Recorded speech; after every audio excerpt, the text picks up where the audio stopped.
All right, welcome to episode 32 of the Benzo Rehab Dungeon. I am your host, Michael Deebs. It is February 26, 2021. I wasn't just looking at a clock, I saw something off screen. I am joined, as always, by the affable gentleman, Danko Suvin, rather, from the Instagram account at DankDeluze. Danko, how you doing today, buddy? Boy, howdy. Today I'm not feeling as much, what's the word you always use for me? Amiable? Affable. Affable. I don't feel like either one of those things. Okay. I feel gregarious. Ooh. Yeah. How you feeling? Everything exhausts me, and yeah, I'm doing okay though. I don't feel gregarious anymore. Now I'm also tired. Just bringing Gotta up match the your word energy. kind of puts it out into the yeah. Hey, so I've got something that'll maybe pep us up a little bit. All right. We're gonna have a kind of initial talk on what process is and how process affects us. I've got some initial thoughts because this is kind of something that I've been going through in my readings and also interpretations of what's going on in the world around us and everything.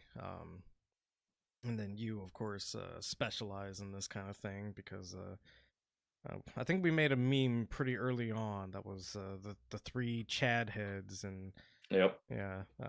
With the good old Brad. With Brad Danzens, who we will have back on the show.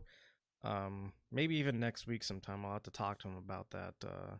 And then also a follow up from last episode. The gentleman who is my friend that's going to join as a producer.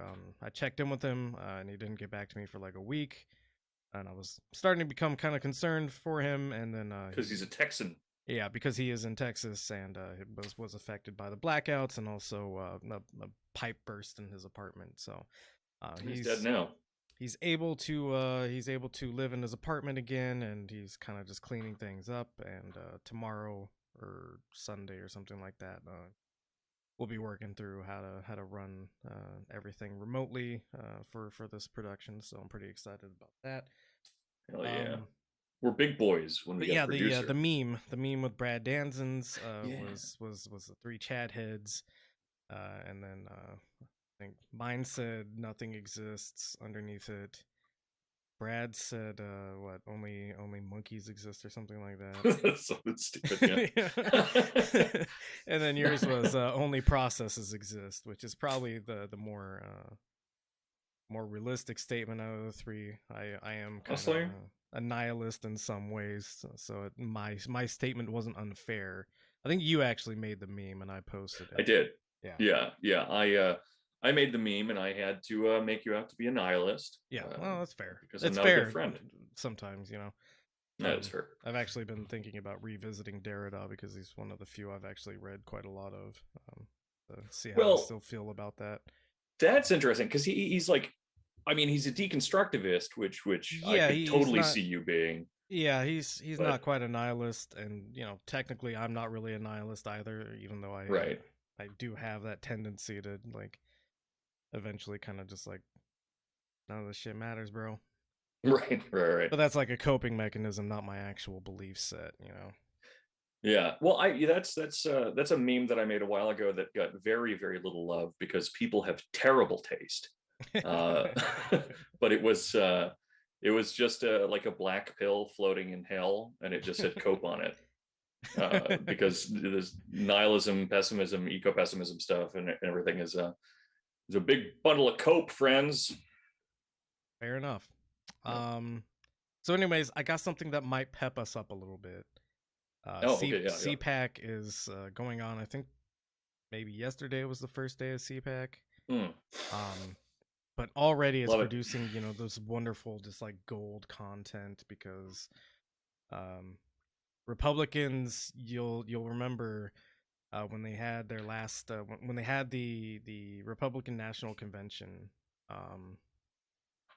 What was it? I guess it would have been 20. Yeah, I think it was 2019, maybe 2020, but it was about the election, obviously. And The best is they yet to come. Oh yeah, it was that. Yeah. They didn't have a so it was 2020. Obviously time dilation is just horrible right now, so It's you fucked. know It's so bad. everything's kind of blended into one. You If remember you September of last year?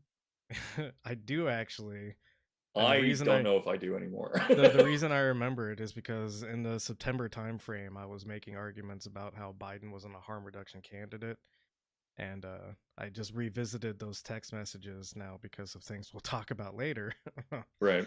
But yeah, I have like pockets of like very distinct memories because I was kind of making some hot takes that people didn't agree with at the time, and I don't care if I'm right or wrong, but I was right. Oh man, that uh, sucks, doesn't it? mhm. Isn't it awful being right when Yeah, you're no, in this world? I posted on Facebook earlier that I much would have preferred to be like paranoid, delusional, Right. and rather like be wrong about all this. But anyways, Yeah. CPAC. It's Back to CPAC. well, really Go ahead. quickly Yeah, before go you. ahead. Go ahead. Sorry.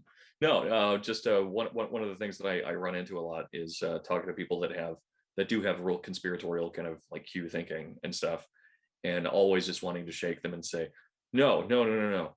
I understand why you think this, but it's so much worse. Right. Yeah. It's just Well, yeah, you know, it goes back to the thing that I always talk about, which is, you know, the conspiracy through ineptitude or hmm, what's not ineptitude. That's not the word I use. It's conspiracy through incompetence. incompetency. Incompetence. Yeah. Yeah, Yeah. yeah. Which But is mostly what we live under, and then there like the little bit of competency that does exist doesn't exist to like serve you, and then it just right. feeds back into that loop of incompetency. Yeah, Which it's like, oh, of course there's a pedophile cabal, yeah, and they don't know what they're doing. no, They just don't. they're horrible at keeping their secret. That's why there's a cabal. Because if they were good at keeping secrets, they wouldn't have anybody else and as a part of this pedophile. It would just Right. be one pedophile, not a bunch of them. Obviously, there's some point where they're all like, "Hey, you know, like, um, I don't remember what Sorry. the restroom etiquette is, where you like tap your foot underneath the stall next to you to like offer a blowjob or whatever." Hell yeah. Um, and I don't remember that etiquette just because it's been a long time since like I've gone anywhere. Yeah. Yeah. I mean, it's how are you supposed to remember? I remember the poppers. That's the only part. Yeah, yeah. Yeah. So you know, it's like if they were good at keeping their secret, the cabals wouldn't exist in the first place because nobody would have found out this about each other. Yeah. So anyways, CPAC. Yes. CPAC. CPAC. uh, so the RNC didn't have a platform last year, and the platform was basically we defer to the wisdom of Donald J. Trump in running our country. That was like almost essentially word for word what they wrote down as their platform for that year. It absolutely is. But when you were saying it, I did like an autocomplete of your phrase, and I could have sworn that you were about to call Donald Trump a wizard. We defer to the wizard. I mean, he wizards a rank in the KKK, right? Hey, That's very good. It's well done. Yeah. Anyway, So wizards. CPAC. Yeah. CPAC Ivory obviously towers. has no ideology to like run off of anymore because, you know, the conservative Republican side of politics is basically just a cult of Trump now, and there's a couple of Yeah. people who are performatively or like aesthetically kind of pushing back against it, like Mitt Romney is Mm, one that's like, no, I'm not a Trump guy. I think he's corrupting the party. And it's like, bro, no, this is the it's party. so cute. Yeah. And like, what does he actually like functionally do to push back against Trump? Nothing. No. But anyways, CPAC is obviously, it's being held in a hotel, and the hotel has, its own individual rights, and so they're having issues with people not wearing masks, and the discourse that they have to have in order to get their people to wear masks is just some of the like funniest mental gymnastics I've ever fucking seen. So we're gonna watch this video to kind of pep us up, get us in the mood for a little bit of discussion on process, and it has nothing to do with process. I just think it was fucking hilarious. So this is this is CPAC. I'm so ready. I believe in property rights. And this is Oh, sorry, it's quiet. Man, we need a producer. Yeah. If you're interested in becoming the producer of our show, and you're also named John, give us a call. Where's I feel like it's something with the volume. No? All right. Well, hopefully this just ends up louder.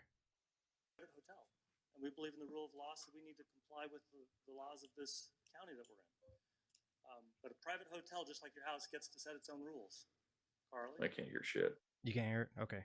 I mean, I can kind of hear it, but it's very quiet. I know there's another link, so I'll grab that real quick. Right. Please go ahead and fill this dead air. Yeah, sorry. So I think also, in addition to the process talk, we're going to do a very, very short Q&A section at the end, right? Yeah, we are. And I have answer some horrible questions. Yeah, I have some news on that as well. Yeah, that's good. And we I think we made a mistake with that, or I made a mistake where I offered up the shitty Loveline segment, and so most of them are about that. Yeah, yeah. I think that was a much more natural conversation point for some people, I think, which is okay. Yeah. It's like, I don't want to ask you about politics because I've already sorted it out. Take relationship advice from two people who ruin all their relationships. That's my favorite thing to do. I'm yeah. All right, I think this is a good one. Let's do it. It looks like a good one. And it's not loading, of course. There was some COVID denialism going on at the CPAC this year, Jake. At one point, the organizers urged the audience to remember to put on their masks because they did that. But we also believe in, and I know this might sound like a little bit of a downer, but we also believe in property rights. And this is a private hotel. And we believe in the rule of law, so we need to comply with the laws of this county that we're in. But a private hotel, just like your house, gets to set its own rules. Carly, our CPAC director. Well, as Dan mentioned, we are in a private facility, and we do want to be respectful of the ordinances that they have as their private property. So please, everyone, when you're in the ballroom, when you're seated, you should still be wearing a mask. So if everybody can go ahead, work on that. I know, it's not the most fun. You have the right. You have the right to set their own rules in your own house, and we're borrowing somebody else's house, so we need to comply with their rules. So thank you all for putting on your masks. I wear a mask when I'm in the halls, and we're going to comply with their rules. Thank you, everyone. Have a good conference. Isn't that fucking great? Yeah. Also, I thought, when I first saw the image, I thought that woman was a child. Yeah, she looks very young, which probably explains her ideology at this point. I also very, very much enjoy how the much, much older man handed the bad news off to her. Like, he set it up, and he's like, all right, you're going to have to do the thing everybody hates now. Please, they think you're cute. Yeah. But I have a beautiful, beautiful image in my head of like, if I were to turn this into a movie, and I was given a little bit of creative license, I would absolutely have this in a world. I would absolutely have this scene include everyone as they enter into the ballroom being forced to take off their shoes and then having like men walk around the room to everyone that's seated who is already wearing a mask and putting like a second and maybe a third on their face. Yeah. And just I love it so much. I think that's our freedoms. Just gingerly applying extra masks. So I mean, things to consider is if you have time and or money or energy to go to CPAC, you're probably a rich asshole. Yeah. Nobody I know takes vacations to go to fucking CPAC. Yeah, I'm thinking of going to Davos next year, though. Yeah? All right, cool, man. It's very much my kind of I'll see you there. Though. You can listen to Greta Thunberg talk, I guess, again. Yeah.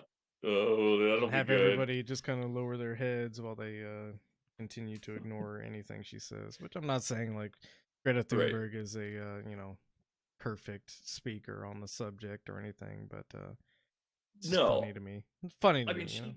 Well, no, it's very funny. But she's a fantastic example of something that I like. Maybe the most depressing thing about politics, and there's a lot of depressing things. But this is it. This is the most depressing thing for me. Okay, are you ready? Are you ready? So even if Thunberg, and especially kind of if Thunberg said like things that I 99% agreed with and was like almost entirely right, it would still get co-opted immediately by the Clintons and by, I don't know, fucking people like Mitt Romney or whatever, on different types of speakers. But like the more correct you are and the better point you have, the more likely that it's going to have no effect, especially if the average person is able to listen to you. Like if you're not aggressive about it, then just every upper middle class white family is going to be like, oh, I fucking love that, and that's why we need to vote in Obama again. And well, and the other thing that happens is, this is kind of like what Robin DiAngelo's book was, which was self-flagellation. And as long as do that penitive act of self-flagellation, then that's good enough. Yeah. So that's vultures at Davos pull out this little girl who makes them all feel bad for everything that they're doing, and they did that. So hey, we've paid the penitive price for what we've been doing, and we can go back to business. It's confession for the corporate world. Exactly, and it's so creepy. But the confession thing, that's excuse me, it's a really big thing for Foucault, and something that I've been talking to a couple friends about a lot recently, like especially when it comes to like social media, but how the way that disciplinary societies function, which disciplinary and control society, people have argument about like what and where we are and whatnot. It doesn't matter for this. But disciplinary societies more or less function through people constantly confessing to their wrongs, as like part of their identification with themselves and with the world around them. And so there's literally just this weird fetishistic confession mechanism that exists to stop things from getting better. And that's the one that gives me the real sads, buddy. Just if you do good, it's going to be used for some fucking jack off to jack off to it. All right, well, cool. I'm glad we already got jacking off as a reference in this episode. I can't talk about confession without bringing it up. One thing that I was going to bring up, one of my favorite games that I played maybe last year was called Blasphemous. Oh. And there's a lot of interesting subtext about how penance works, and you literally play a character called the Penitent One. Is this the one with the guy with the spiky hat? Yes. The cone head? Yeah. Okay, yeah. It's got a really cool like Gothic Spanish Catholic aesthetic to it. Yeah. Like the art is wonderful, and it's a pretty interesting story.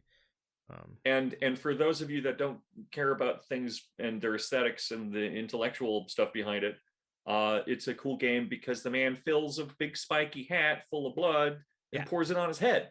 Yes, that's also cool. Which is pretty cool. That's metal as shit, dude. There's a big old cone full of the blood for the head shower with the blood head cone. Okay, and then before we move Well, I mean, this kind of ties into the process thing. Yeah, And this is everything does. a bad omen for things to come politically, I think. Okay. And this is Enrique Tarrio, who is the leader of the Proud Boys, possible FBI informant, which is funny. I was about to say, and an arc, yeah. Yeah. I will reiterate, as I have reiterated several times, don't work with the fucking FBI.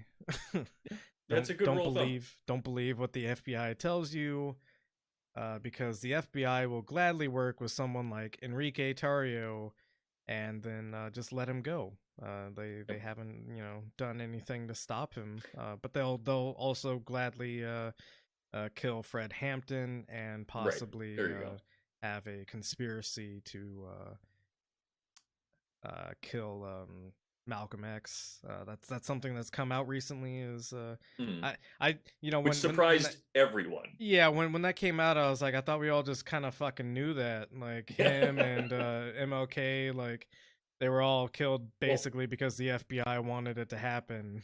There's a rigorous debate about whether or not the FBI or CIA killed. Yeah, right. Yeah, that's like what everyone. The distinction comes down to is like, okay, which horrifying intelligence apparatus tried to kill the leaders of the Black Panthers or the rights movement? Yeah. Why is this? I am amazed by who in the world expects that you can give weapons and clandestine power to a group of people and have that be do a good thing ever? How can you ever expect that to do a good thing? Well, it's part of the brain rot that we saw when Trump came into office. Is everybody thought that, okay, we have these structures and these structures are going to stop him, right? Because you've got Comey on the case, and then you've got who was the other guy? Robert. God damn it! If you didn't just say his name, Mueller, yeah, Mueller, and you had people selling cups like Mueller's on it. Don't worry, and right, like just all sorts of like fucking absolute. And I'll also bring up the Cuomo sexual stuff again. Oh yeah. That's also stuff that just and like the weird homosexual just means you pierce your nipples, right? That's it. We have the weird fetishization of all these like these structural leaders. Fauci is another one, and it's like, yeah, he's doing good work, but he also was why we didn't wear masks initially because he made the internal decision that, hey, we're gonna run out of masks, so we won't tell the general population to wear masks initially, or we'll downplay that, and we'll make sure that all the medical professionals get masks, which makes sense in a certain kind of like utilitarian sort of thinking. But it seems to at first, and then it seems to at first, and then head. we think about the second and third order effects of that kind of thinking, and ultimately that was a bad call. But we have weird fetishizations of these people who have really done just a piss poor job and don't serve you in any way whatsoever.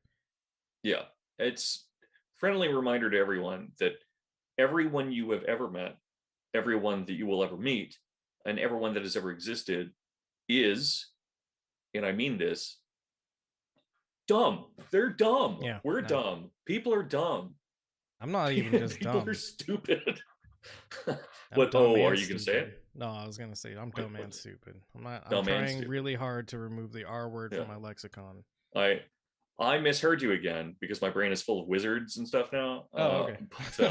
But I thought you said I'm not just dumb. I'm man stupid, which was a very funny feminist thing for you to say. Yeah. Honestly, misandry hours all day, every day.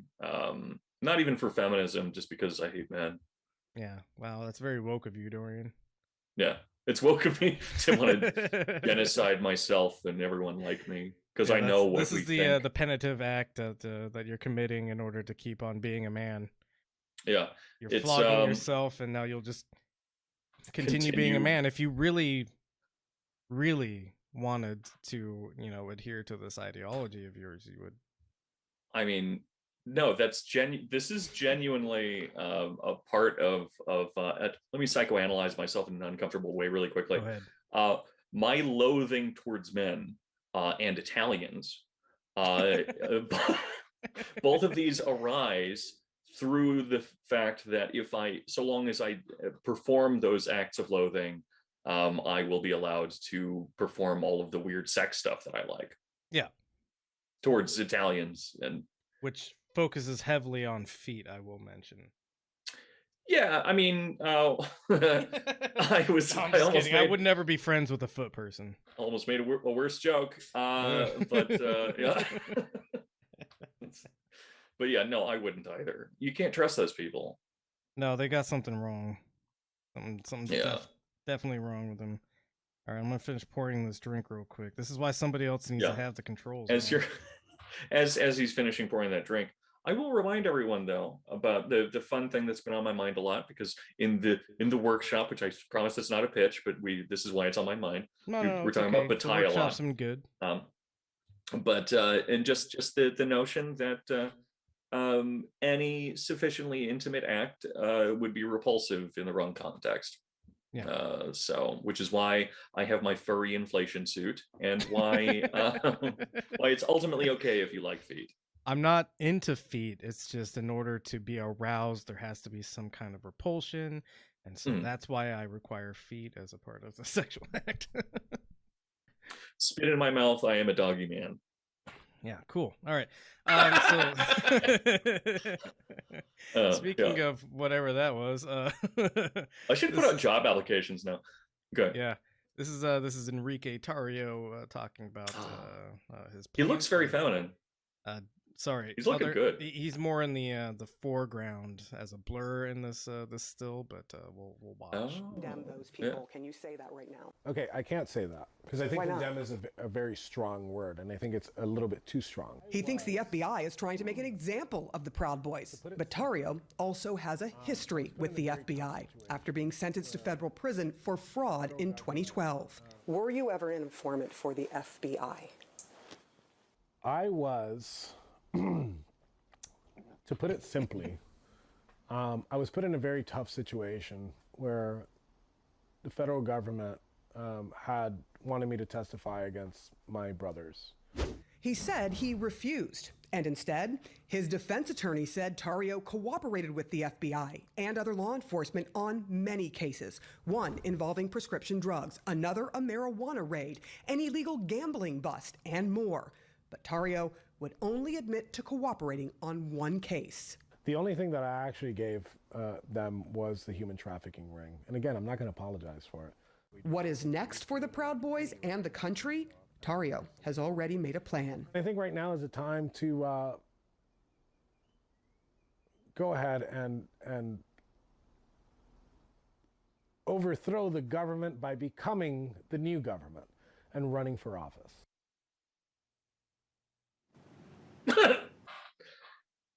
So all right, well, hell? Guys, we finally made it. We've injected the Proud Boys into electoralism. Well, no, that was already a thing but the thing that I find the most fun about that is his weird pat on his own back about the human trafficking thing. Where it's just the only thing I gave him was the human trafficking ring, and I won't apologize for that. Yeah, like what? Because somebody was asking you to apologize for that, right? Which, by the way, that is as much of an asshole as he is, a good rhetorical flourish. Yeah. Well done, you. This thing is another thing. I helped the FBI with the turning babies into paste ring, and I won't apologize for that. You know, when you're gonna talk to my ex, because she's gonna come over to pick up some of her things, and she's gonna say a lot of things about me. Okay, she's gonna say a lot of nasty things, but none of it is true, except I will admit that I do have a monster dong, and I will not apologize for that, sir. I won't do it. I won't apologize for my veiny 9.5 inch Coke can circumference. Hell yeah! It's monster dong with two very, very generously shaped balls slapping. Generously right shaped, not sized. Yeah. Well, you never want to have like big balls, like they have to be proportional in some way, and if they're like too big, then they just make the whole thing look smaller, Exactly. Yeah, if they hang beneath, that's like the worst combination of things you could have is giant balls and a small penis, That's true. All genital things considered. True. So let's go ahead and get to process out of that. All right. So there's the Senate. I refuse to apologize for that. Yeah, no, we shouldn't. I think that was good. That was good theorizing on the male genitalia. So as a lot of people are finding out or reading the news, there exists this thing called the Parliamentarian, and the Parliamentarian is a supposedly nonpartisan, basically rules referee sort of thing. That's what they often refer to the Parliamentarian as, the referee for the Congress. And the Parliamentarian basically figures out whether or not something can apply to the legislative process, or whether or not, or what rules, kind of dictate what can be done through legislature and what can't be done through legislature. The Parliamentarian is something that people always forget about, because normally the Parliamentarian doesn't really play a role except for, and the other thing is that this is an unelected position. This is just kind of an appointment. And so, I'm sure that's nonpartisan all the time, because nobody just gets appointed to things with pure intent. No, we haven't been talking for the last 4 years about how great appointments are. Yeah. So the Parliamentarian decided that the $15 minimum wage, which would have been phased in over 4 years, as part of the COVID relief bill, the Parliamentarian decided that that's not applicable to the reconciliation process, and the reconciliation process is basically whether or not something will affect the U.S. budget. And so somehow a bunch of people making more money per hour, thus returning more tax dollars to the state. Apparently that's not a part of the U.S. budget. So on its face, this is already like a suspicious kind of judgment to make. And then the second thing is that, the Parliamentarian has decided this can't be a part of the bill. And what you would expect is, if the Democrats wanted to go through with this, part of the process is to also overrule the Parliamentarian. The Parliamentarian can be overruled. That's part of this whole process, right? However, because we have very smart people who understand the processes, the adults in the room, so to speak, because we had Trump, and Trump didn't know how to make all these gears turn. Well, now we have people that know how to not make the gears turn when it's very convenient for them to not make the gears turn. And, part of the process is that the vice president can overrule the Parliamentarian's ruling on something. So let's see. Let's read through this news article. So Jen Psaki, who is just as bad as any press secretary that Trump had, because these are paid liars. Let's see. President Biden is disappointed in this outcome, as he proposed having the $15 minimum wage as a part of the American Rescue Plan. He respects the parliamentarian's decision and the Senate's process. He will work with leaders in Congress to determine the best path forward because no one in this country should work full-time and live in poverty, Psaki wrote. He urges Congress to move quickly to pass the American Rescue Plan, which includes $1,400 rescue checks for most Americans, funding to get this virus under control, aid to get our schools reopened, and desperately needed help for the people who have been hardest hit by this crisis, she added. McDonough's ruling could possibly be overruled by Vice President Kamala Harris, but it's unclear if Harris will do so. If she doesn't, Democrats will have to introduce a minimum wage hike as its own standalone Senate bill. Rulings by the parliamentarian are advisory, though the vice president can overrule the parliamentarian's advice. Look, it exists in this process that the parliamentarian can be fucking ignored. It is not a decision. It is purely advisory. Secondly,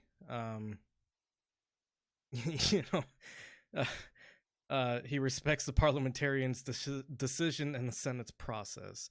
Well, the process literally says that, this can be ignored. And so this idea that they're respecting the process, but also not like expanding on what the process already has laid out in it, is completely disingenuous. You can stab my wife to death so long as you say please. Right. Yeah. As long as you get consent, I guess. Or yeah.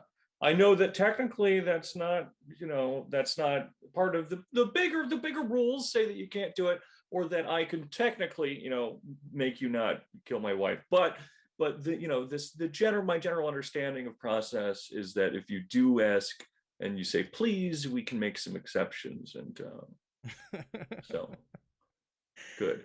Also, like that, the reconciliation bit, like I think the most times that I got worried messages sent to us was when I went off on that screaming tangent about how people don't understand how fucking taxes work.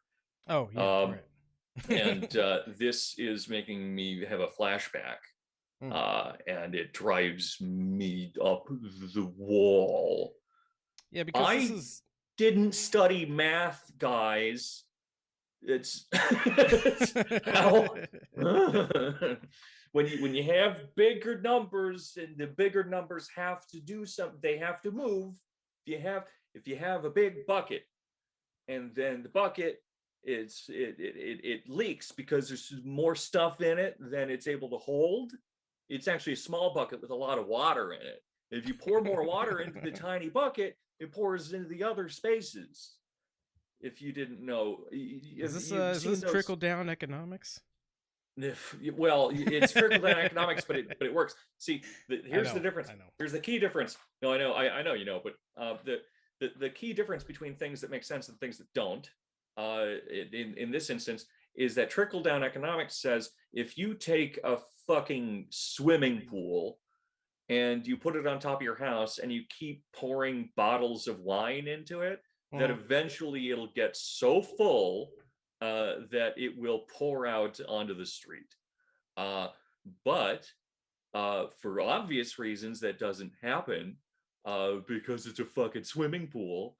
But then if you want to give it to people that have higher costs per ratio, higher costs to the amount of money that they're able to hold on to or make, if you give them more money, if you pour it into the smaller bucket overfills faster, and then it pours everywhere. And apparently this is a world where we want to pour wine on things, into streets and stuff. I mean, pour it straight into my mouth. That's a small bucket. Yeah, but yeah, it's crazy to think that a small bucket is less likely to, by the physical reality of things, hold on to the shit that you give it than a fucking swimming pool is.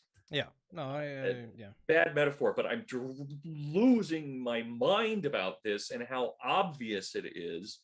And it's like, what's there? There's that Terry Pratchett quote about how if you're rich, you buy one pair of really nice boots and they last you the rest of your life.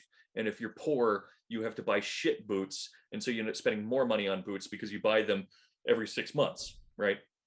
And it's the same idea where, yeah, give the guy that will buy more boots more money. If you want them to spend more. Very, very basic principle. I'm actually surprised that you Extremely brought up Pratchett. I didn't know that you read Theory. basic. Pratchett is a fantasy author, actually, but very Yeah, smartly he's a- written books that Yeah. probably have more meaning than people give them credit for. Yeah, no, they're very bright from the very little that I've read of it.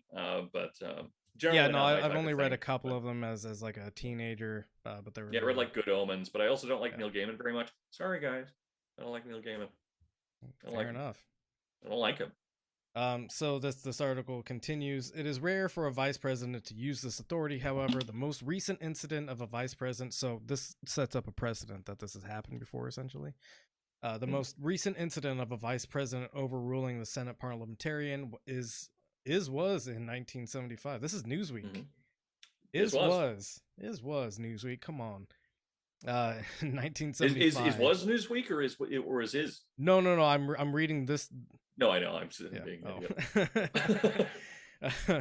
In 1975, when Nelson Rockefeller, vice president under President Gerald Ford, ignored then parliamentarian Floyd Riddick's advice about procedure to change rules governing the filibuster. So basically, they maintained the filibuster through this because the parliamentarian at the time said, "Hey, we should probably get rid of the filibuster. It doesn't work and hurts democracy." And who would have guessed that Gerald Ford ignored that advice through his vice president to maintain the power structure that makes sure Americans never get good things? Hell yeah. I I mean, have you had good things before? Because they're yeah, you know. I actually have had good things here and there, and I kind of like them. So Fair you know enough. the Yeah. process Teach their own. the process we've established is that the parliamentarian can be overruled. It's a part of the process that the parliamentarian can be overruled because the parliamentarian is acknowledged to be a completely advisory role. However, White House Chief of Staff Ron Klain said the administration would not try to overrule the Senate parliamentarian if she decides an increase in the minimum wage must be stripped from a coronavirus relief package. Certainly, that's not something we would do. We're going to honor the rules of the Senate and work within that system to get this bill passed. Just in case you were wondering where any of these people sit on this thing, I know that the boss queen Kamala Harris has said several times that we need to have a $15 minimum wage. That's something that she ran on, I think. Austin, She's, like, in fact, I think said it so long that that we now need a higher wage. Yes. Let's just go ahead and.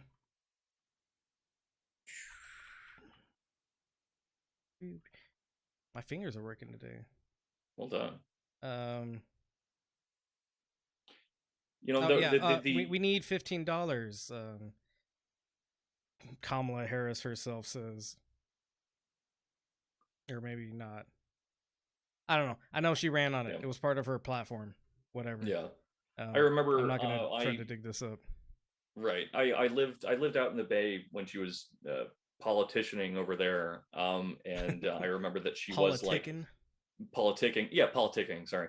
But I do remember that she was at least like nominally in favor of like union efforts and things like that. And so I'm pretty sure she would have said that she wanted a $15 minimum wage. And that's another thing. It means anything.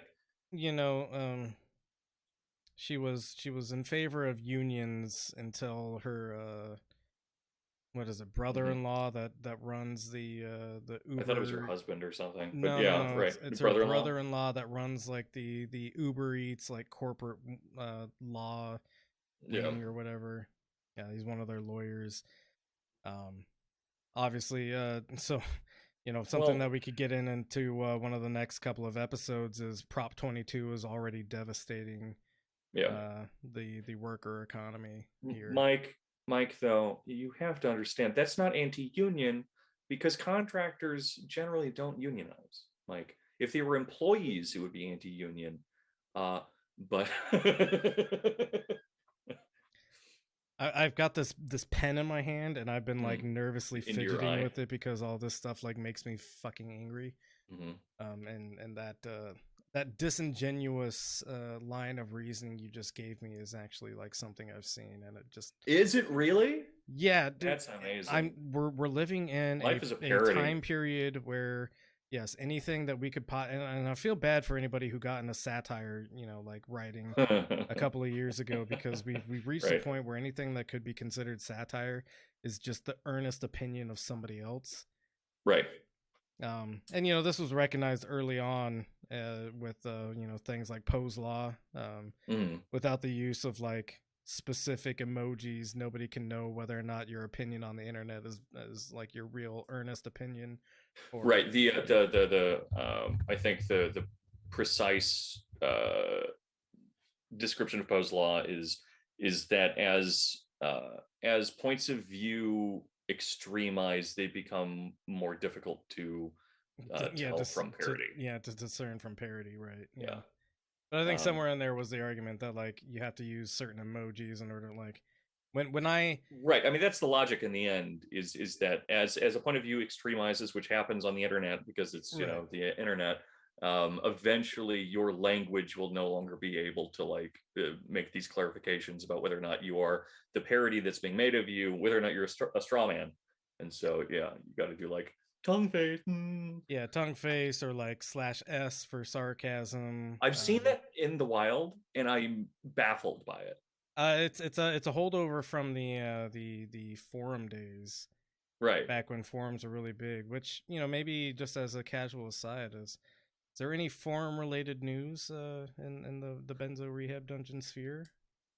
Well, sir, kind of putting you on the spot here, so I apologize for that. But yeah, I mean, you're putting me on the spot, and it makes it so that I'm a little not sure how I want to do this, because this is ultimately going to be a forum that is through the workshop. So I'm not sure how like paywalls and stuff are going to work, but as that's why I said Benzo Rehab dungeon sphere, not necessarily.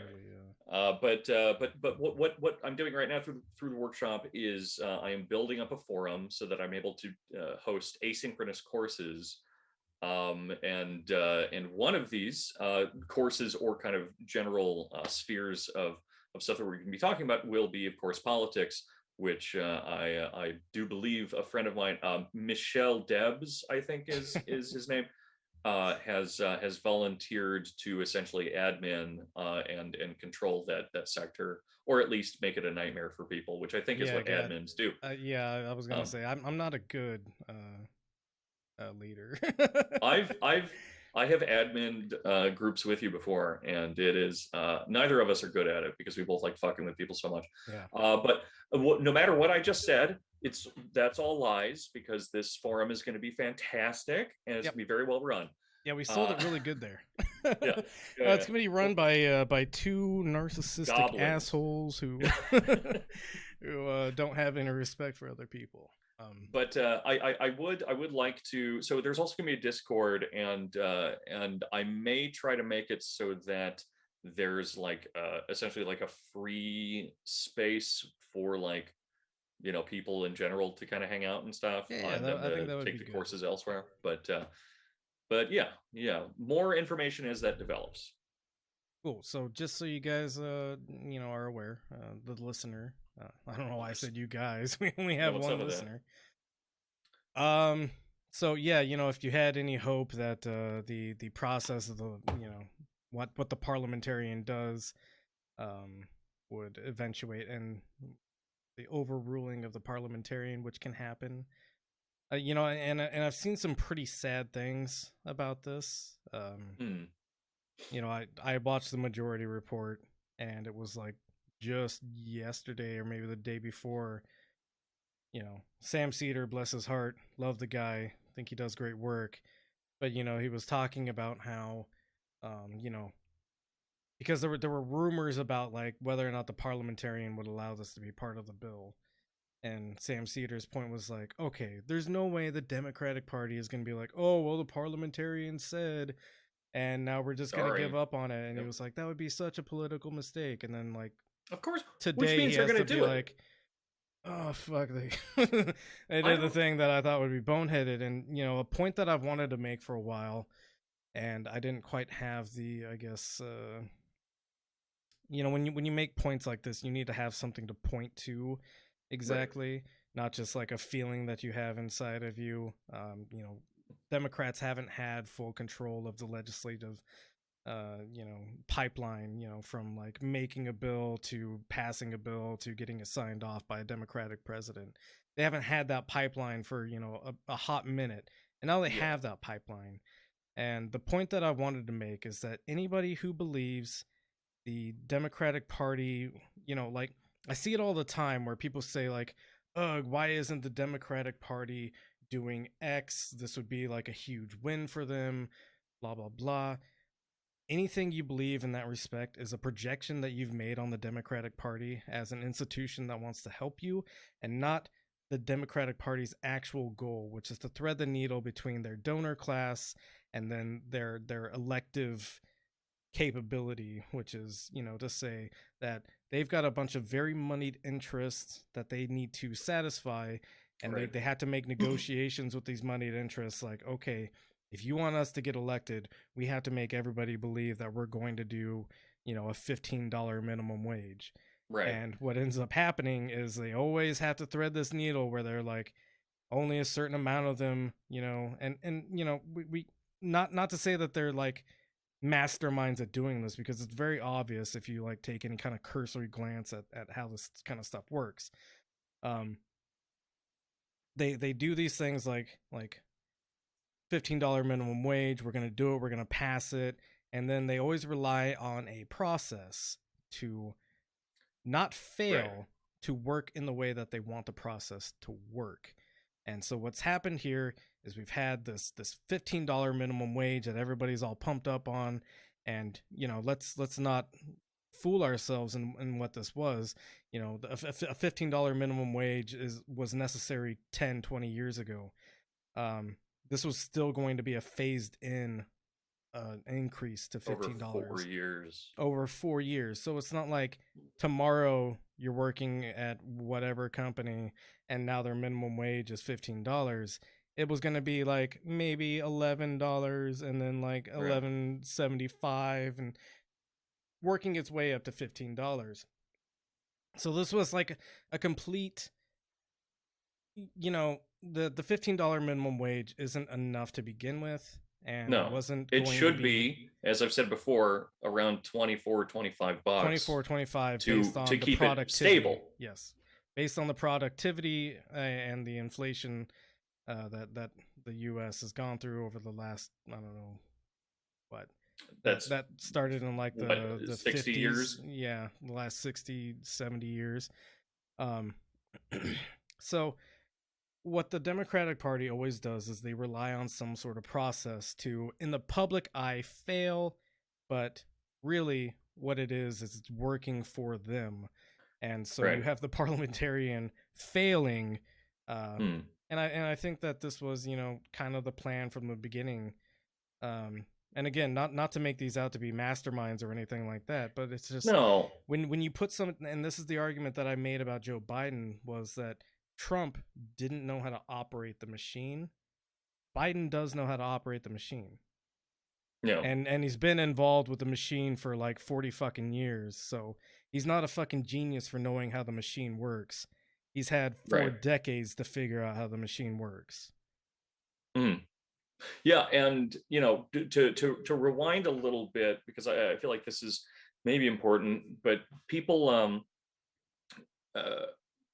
I don't think I know anyone that disagrees about moneyed interests like affecting politicians. I'm pretty sure that's something that no matter who you are, you have fucking sorted that out.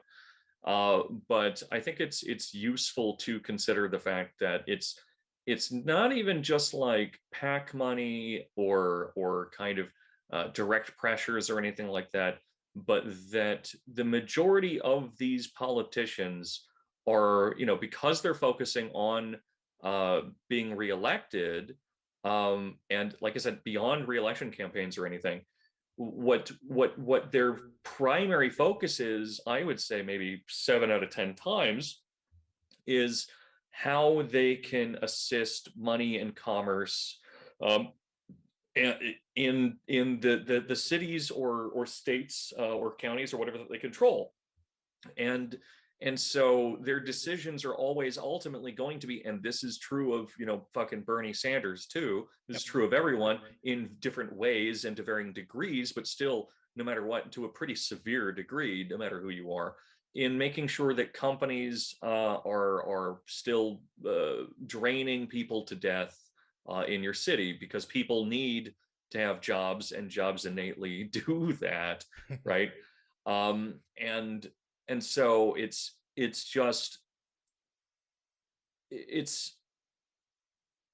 a parasite, but it's a parasite that we end up viewing as being like the best thing in the world. And so, like, of course, they're going to make stupid choices that are ultimately harmful to workers and harmful to everyone, because of the fact that they will lose their reelections if they don't bring in that new factory, and that factory wants to eat babies, so you need to give it some babies. You just need to do it. This adrenochrome don't make itself. Right. And so, like, even if you're the biggest optimist in the world, and even if we're talking about the most ideal senator or whatnot, who's or governor or anything, who's dealing with, oh well, I want to bring in a new union shop for I don't know, what's an innocent kind of factory, as if they exist, for I don't know, baby bottle factory, even though that's hydrocarbons and a nightmare. Yeah, I was gonna say, we could probably look to like the weed industry, or even we could in some cases look to like green energy, which is being captured by certain people. And I mean, green energy is a nightmare with this stuff too, for sure. Yeah. Like I said, every job is, everything is. It's got that like heavy metals and stuff. Well, yeah, there's that, but there's also like the idea that it's a good thing. I believe green energy is ultimately a good thing. But when you have it captured by a certain group of people, it's not going to serve you in the ways that it should serve you. No, yeah, absolutely. But yeah, even if you have like this guy who wants to have unionized baby bottle factory workers come into this new town and provide 100 new jobs, he's still ultimately beholden to the influences of capital, because you have to be to some degree, unless you want to be absolutely revolutionary, in which case you're not in electoral politics, or you're a fascist who's doing something else. But that's not. It's been really a little while since we said the F word on this podcast, I feel like. Yeah, and one more thing about the F word is that is the it matters less and less, I guess, this specific point, but it will apply to other people, and does apply to other people. But when people talk about well, you know who I'm talking about here. But when people talk about anyone and says, well, they're not a fascist because they don't believe in anything, they don't have an ideology. It's okay, sure. You fucking idiots. That's what fascism is. Like, that's ultimately what it is it's an amorphous thing, that it's a process, it is a thing that happens. It's not a stable ideology. It's dumbfounding to me. Like, drunk drivers don't try to kill people with cars, but no, they're but still it is a process of but it's a thing that they do, right? So they're drunk drivers. It's infuriating. I don't care if you hate Jews or not. If you are a fascist that does fascist things, you could love everyone in your heart of hearts. There are Jewish fascists. Yes, absolutely. There's maybe, and this would be Netanyahu, crazy, perhaps? but yeah, I was just going to say we could perform a thought experiment where there's maybe even like a fascist state that's Jewish. Be weird if that were the case. but it's possible in a theoretical sense. Fuck, we're gonna get taken down now, man. I hope so. We treaded into to territories we're not supposed to go into. Yeah, we should divest from that. So that kind of leads me into my kind of initial thoughts into exploring process. Yes. And yes. I don't know, maybe you can change my mind on this, but I was thinking about reading some of the texts that I sent you the other night when I was talking about this with you. Yeah. Yeah, sure. Yeah. So and keep in mind, listener, this is, you know, messages that I'm sending to a close personal friend of mine as I'm working through some thoughts. So if I got something wrong, go ahead and hang me, I guess, over it. But you know, and I'll read along with you so that I can bleep wherever you say the N-word, because you do that a lot. Yeah, just give me a warning before I'm about to say the N-word. Yeah. Let's see. Bleep, find the beginning. Bleep. Yeah. there was that series of 10 N-words I sent you. That's how you woke me up, actually. I could tell what you were texting me. I was just like, oh man. Well, ever since I decided we didn't want to talk about Jimmy Dore ever again, I can't send you the "I love you" and I hope we never have to talk about Jimmy Dore texts again. Right. I had to send you a completely different type of messages, and you know, I looked through the dictionary at random words, and I landed on the N-word, and I was like, I guess I got to send that now, because this is just a process that I had. The process was that, you know, I rolled a couple of die to see what page I would land on in the dictionary, and then what. And now, in order to say hello, he just repeats over and over again, nuggets, nuggets, nuggets, nuggets, nuggets. I just picked the first word with an N in my head, and that's actually way too close for that joke. Yeah, it's uncomfortably close. NASCAR. But one really quick thing, because I think it's maybe a really concise way of describing my general feelings, which I think ultimately you agree with when it comes to process and everything, is that the difference between people who function off of ideology and people who function off of process, people who function off of ideology have a certain view about what things should be or how to do them, right? But people who are obsessed with process function off of what is called the great chain of being, and they don't know it. But these are all Petersonite type people, ultimately, whether they know it or not. Technocrats, hierarchists, right? Where the great chain of being is this concept in not early Christianity, but it's not exactly modern, which essentially says that in the cosmos, in the order of things, there's a chain that connects everything from the very top, being God, down to the very bottom, which is, I don't know, rocks, and everything in between has its place, and without things being in their place and staying in their place, things fall apart. And people who believe in process above everything else, people who are just, you know, that these pathologically polite technocrats are essentially just saying, well, things are the way that they are because they should be, and then they talk about changing them. And of course they can't, because they will never change, because they adhere to the process that affirms the process. It's we will find a way to make this chain more just, but everyone stay in your positions until we figure that out. And I said that would be concise, but then I realized I had to explain everything that I was saying.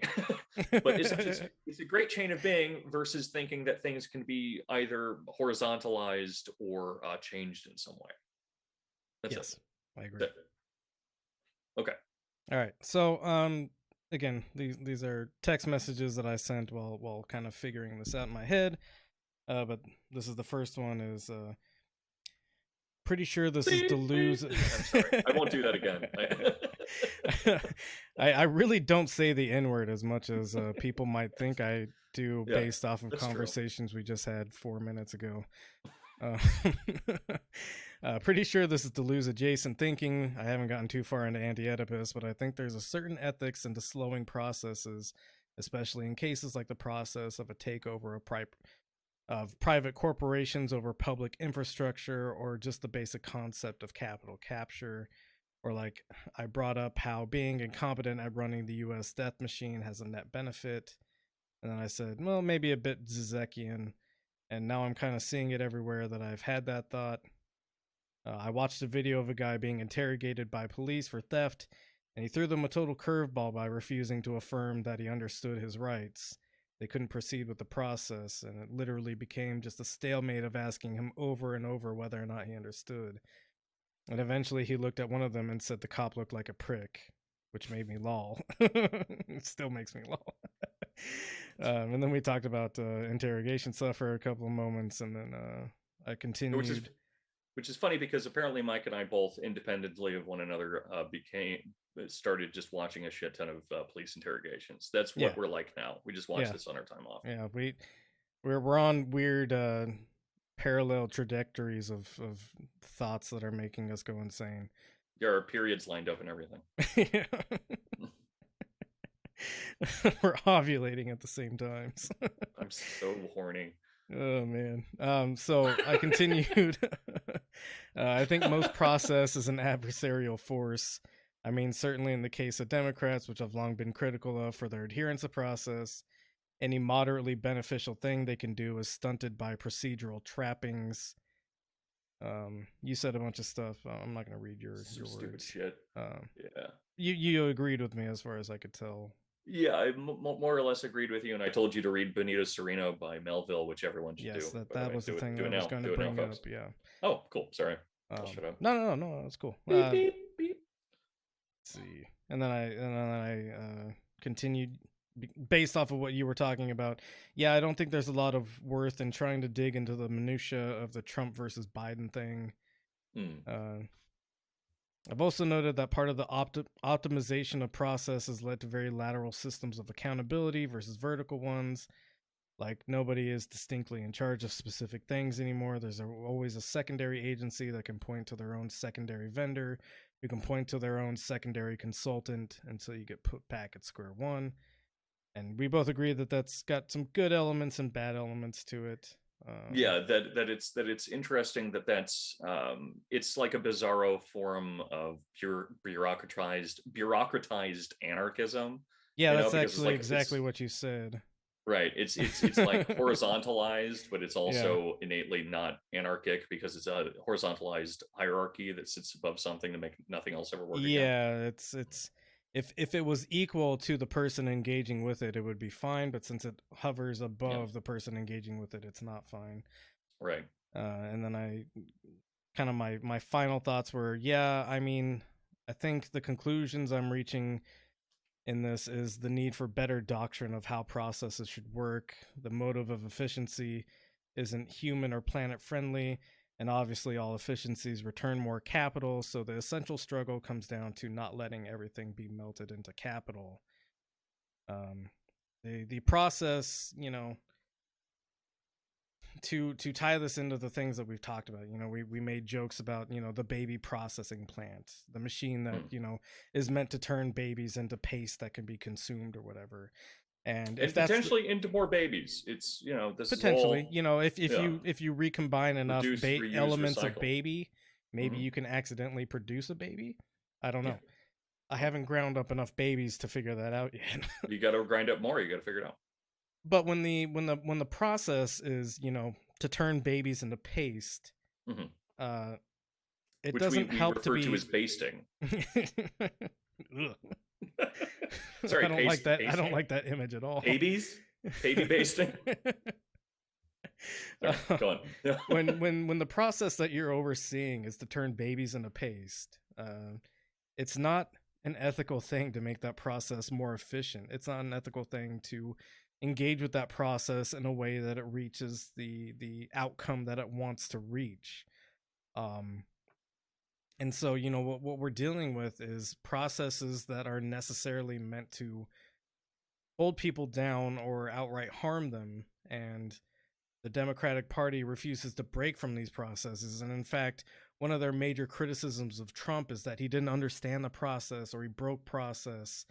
And this is not meant to be a pro-Trump argument by any stretch of imagination, because Trump had his own process that was equally harmful. and his process was basically, how can I make the most money, or how can I grift the most out of this? But the major establishment lashback to what he was doing was, this breaks the process. He's not following, you saw like MSNBC whenever Trump would actually engage with the process how he was supposed to, they'd be like, he's finally presidential. This is his presidential moment. And that those were almost always moments where he did something like I almost said bomb an airstrip.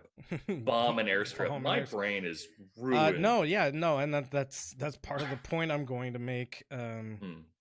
So I'll shift a couple of links around here so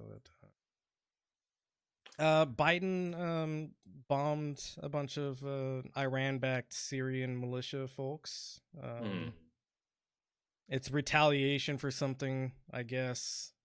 For like a contractor that died, and by the way, support your troops and not your contractors. No, but yeah, and then like a soldier got wounded. I think that was the limits of it. So like, yeah, so the process that we live under is a process that innately serves the act of killing people abroad. Yeah. And this is one of the messages that I dug up because of this, just kind of making the point that this is things that I talked about. And if you haven't listened to the Iran conflict speculation episode, that's one of the ones that I get a lot of good feedback on. Apparently we did a good job in that.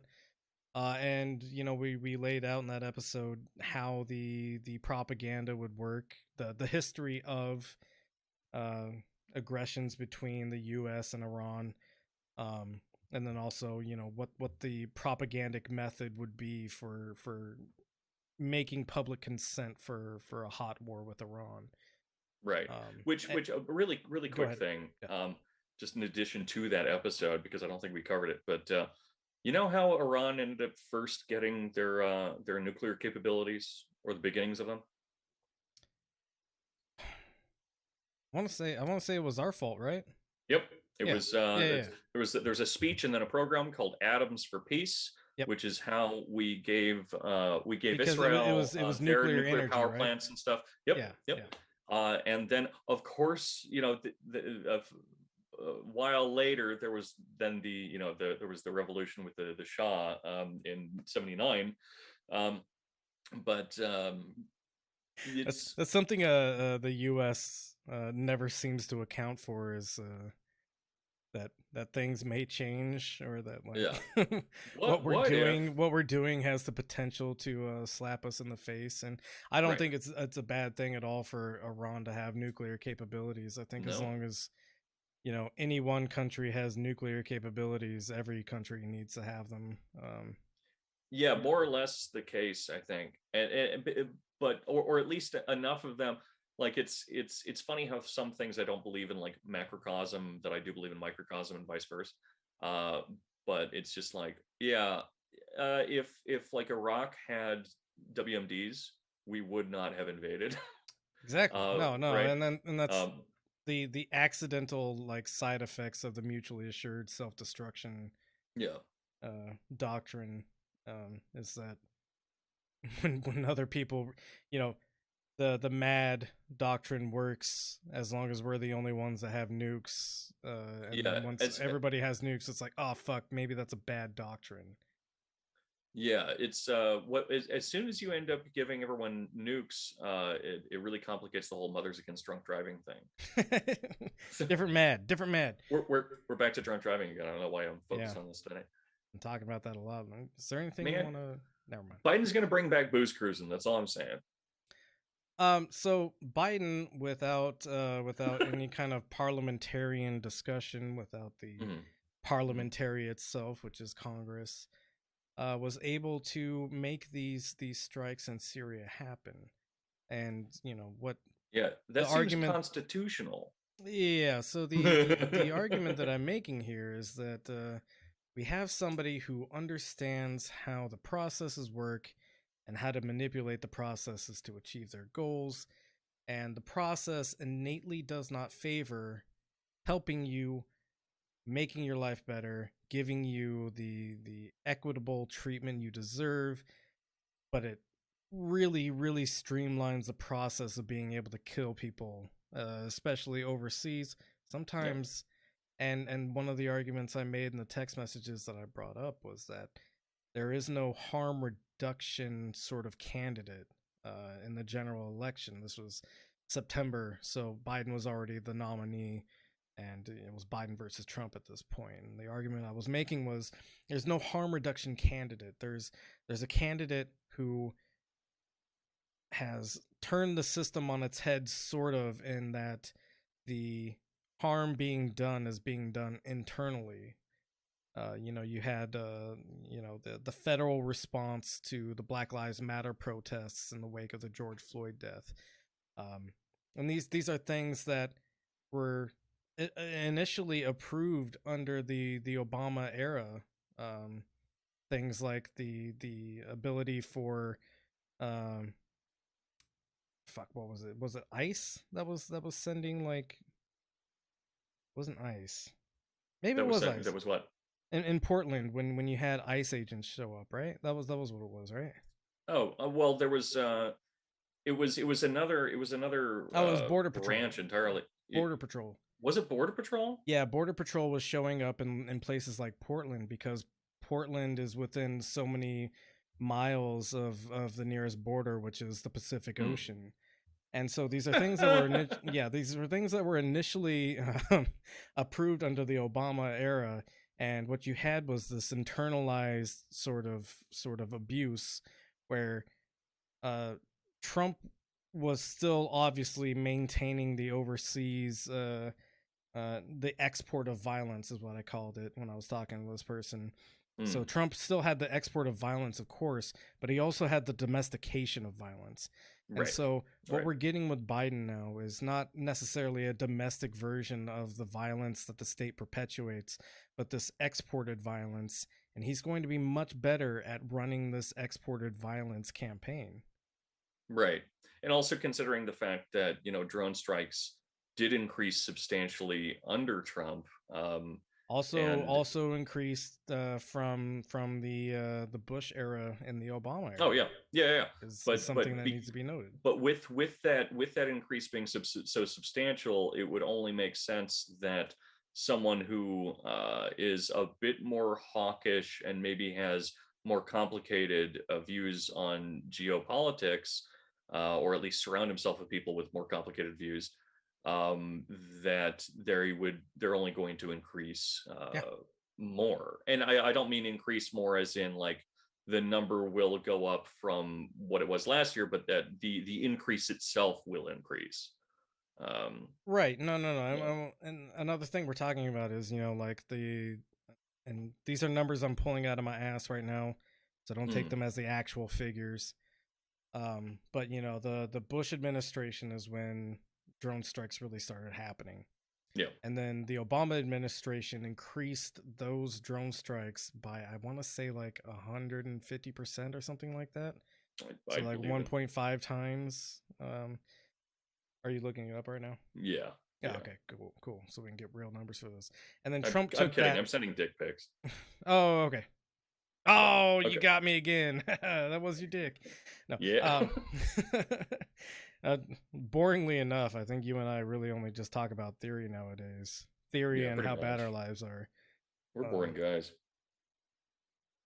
But then, so Obama expanded that program, and then, Trump also expanded that program. So we're working with like exponential figures now, and I haven't seen anything that shows whether or not Biden has like clamped down on this or reduced it in any way, but now we're seeing already these kind of high profile attacks that the administration is carrying out. Right.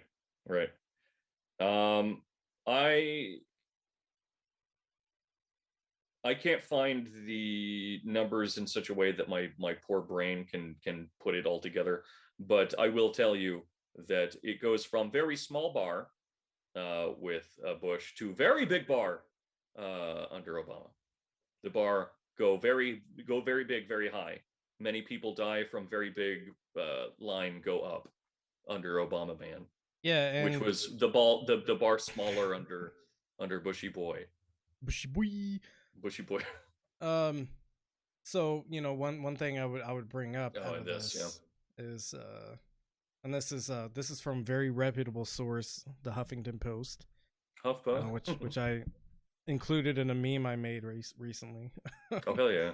This is the meme episode, man. What's that? This is the meme episode, man. This is the meme episode. I delayed us so I could make a meme. We've brought up memes 4 times now. Yeah, he literally made me wait like 5 minutes so he could make a meme and post it before we started recording. That's very funny. Yes, it's the alien yes queen meme. If you guys need a reference. Wayland-Yutani, it's they're giving me them bucks. So when Obama increased the drone campaign, nearly 90% of people killed in recent drone strikes were not the target. Of course. Why would they be the target? Yeah, no, is it because they're the target? It's called collateral damage, sweaty. Good video, by the way. Cool video. Collateral murder. That's collateral murder. Yes. Very that's sad. What I stole the background image of the Huffington Post meme I made. I don't think people really noticed it. See if I can pull it up. Let me see this again. Yeah.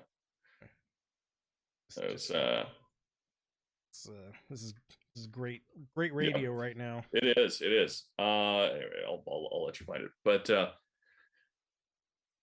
God, where are you going to go with this? But 90% of the people that they didn't intend to kill. But also keep in mind that that's still kind of part of the point, because even if you're, it's very good.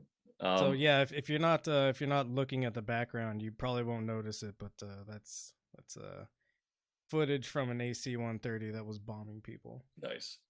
And the meme for people that are only listening is a lady standing in front of this this footage and says, okay, sweaty, you only know about civilian murder because of leaked information from the Pentagon. Come back when you have a real source like HuffPo. Yeah. That's very good. That's very good. Someone asked me why I chose Huffington Post. They're like, well, there's like worse, and I was like, well, I mean, it's just like one of those like boss queen sort of. Yeah. Because Ariana Huffington is obviously a boss queen and done nothing wrong. She's a boss queen. Slay. Literally slay. I love that, like, all of the things that we make fun of, like liberal white women for being like, all of this stuff was stolen from homosexual men. Absolutely, yeah. Like just African Americans and homosexual men. Like it's all stripped from them, and then it's now being used, weaponized against those poor poor white women. I saw something the other day that was like championing the original like suffragettes and how it was like this discourse between a black woman and a white woman that was playing out on Twitter, and the black woman had made the point that the suffragettes like were extremely racist, which they were. And the white woman was like, shut up, the only reason you have any rights at all is because of the suffragettes. And it's like that's all bad. Like things are bad. Several suffragettes like held up signs that said stuff like, we would give up our voting rights if black women had voting rights. Right. Well, I mean, you gotta I don't know, I don't have any jokes. No, neither do I. I do have another thing to bring up about process, though. I'm so excited. Is this we talked about this quote before, and this is on the subject of Obama, who we were just talking about. And yes, this is to recognize that a lot of people engaging with this process also understand what the process is doing, but either don't know how to stop it or decide not to stop it. And when you discuss the morality between which one is worse, I don't care. Look, I mean, Obama read theory. He knows theory. He read theory so that he could try to fuck the what was it, the ethereal bisexual. The ethereal bisexual down the hall from him or whatever. What a dumbass. Again, I've already said it once before, but if you run up to a sociology girl and you're an undergrad, like you're both 18, you're studying sociology, and he ends up saying, and you bust out some fucking Fanon, and it doesn't work for you, then you are such a fuck up. You can only become president. Like it's amazing. That's good. So this is from a couple of months ago, back in 2020, when Obama released his book, A Promised Land. Great name. He has made a lot of promises. Yeah, he did make a lot of promises, like Land of Milk and Honey. Gitmo. That was my favorite promise. That was actually the promise that got me to vote for him. Yeah, that was like one of my, like, when I was early on in like my political understanding, I was like, okay, he's gonna close down Gitmo. That's good. Yeah. And then by like, I don't know, the fourth year that he was president, Gitmo still wasn't shut down. I was like, hey, fuck this guy. I don't like this guy. And that's when I started like really looking into politics, I think. Yep. Yeah, it's similar. Like I was big into politics when Bush was president, but it was still very much like, no, actually, I think I was more right when Bush was president about a lot of my politics. Yeah, no, I was definitely more right wing when I was. No, I meant right as incorrect. Oh. But then Obama came around, and for a short period of time, for a few years, I allowed myself to be at least a little optimistic, if not like a little bit apathetic. You got the liberal brain worms. I went to Black brunch. president. Yes, I'll admit it. Great. I'll admit it. When Obama first became president, and I don't know how old I was. 18. No, literally 18, because it was my first. I was gonna say election. it would probably be around the same time that, because I remember Obama was the first president I voted for. Yeah, 18 to 20. Yeah, I didn't care. I'm just like a year or two older than you, I think. Yeah, maybe a year. Yeah, I think you're 1 year. You're like less than a year. I think you're like 6 months older than me or something. But yeah. So from like 18 to 20, I was finally like, oh my god, thank God Bush is gone. Now I can finally not fucking care about anything. And wrong I was, friends. Well, I think a lot of people are, I think a lot of people are realizing that now, because I'm seeing even like the sort of nauseating like hardcore liberal friends that I have that are like, yes, RBG and stuff like that. Like even they are like, well, wait, why aren't the internment camps closing down? Or yeah, I mean that is maybe one good thing about the Trump presidency, is simply that there was such like a hawkish staring and gawking, at the very least, not changing anything, not fixing anything, but at least like a hawkish eyes. Literally the act like of Nancy Pelosi tearing up the State of the Union address.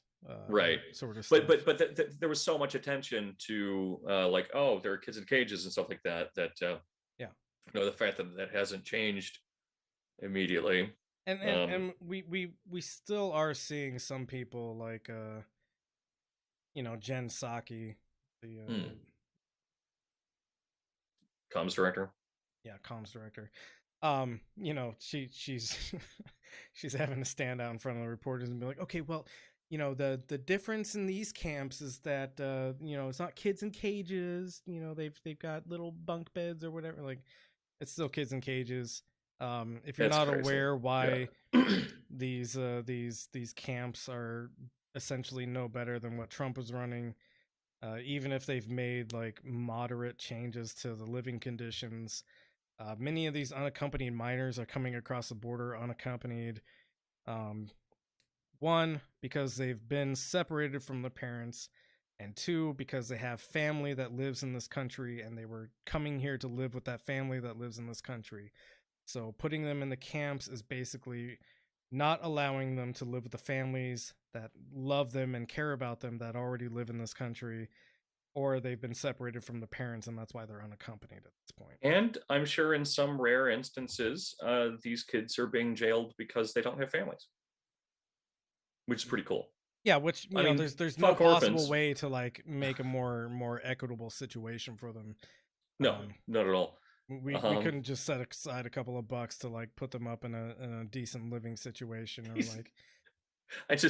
I thought of a good meme idea, and maybe someone else should do this for me, but it'll probably exist by the time this is put up. Yeah. But it's just a picture of like a 1789 orphanage, and but it has like a bunch of cages inside of it, and Okay. and it just says, "Oh no, these aren't migrants; these are chimney sweeps." Or something like that. Maybe not worth making, but it's funny put them to now. work. But yeah, shit. I had something else to say, but memes took my brain. Oh no, yeah. It's about another meme. This is really the meme episode. But that's going to be the description. We just talk about memes. The meme episode for an hour and a half. Which, by the way, I have another idea that I have to tack to the end of this, but it's very brief. But I think the best meme that I've seen in the last 24 hours was just like a cage, and it had one of those signs on the front of it that says like, "In this house, we believe in science." Fucking awesome. It's so good to have a president that believes in science. Right. But I would like to make a unilateral decision for the Benzo Rehab dungeon. Okay. Okay. All right. So from now on, and I don't care what Mike says. Hey, wait, this is my project, buddy. Yeah. Go ahead. It's Go ahead. In this 51-49 project where Mike is absolutely the controlling partner. Yeah, I'm going to make this the choice. Primary shareholder. Yeah. But we want you to send us memes. Because at least for the next session, and I don't know if we'll stop doing this because we get bored of it or something, but for at least one session, we will do a meme review where we pick our favorite meme from the week. Yeah, no, I like that. I like that idea. Yeah, you're welcome. We are born of memes, and we will determine. We will return to them. Yeah, we will return memes to memes, dust to dust.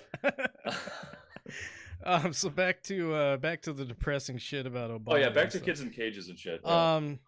So the people who operate these processes are not unaware of the processes they're operating. No. You know, this is maybe what's the rule? What's the rule where everything gets equated to Hitler eventually? Oh, Godwin's law. Godwin's law, right? Yeah. This is maybe a little bit Godwin's law-y, but I think it kind of fits. So you know, the idea that, hey, you know, they're just doing their job, sort of thing.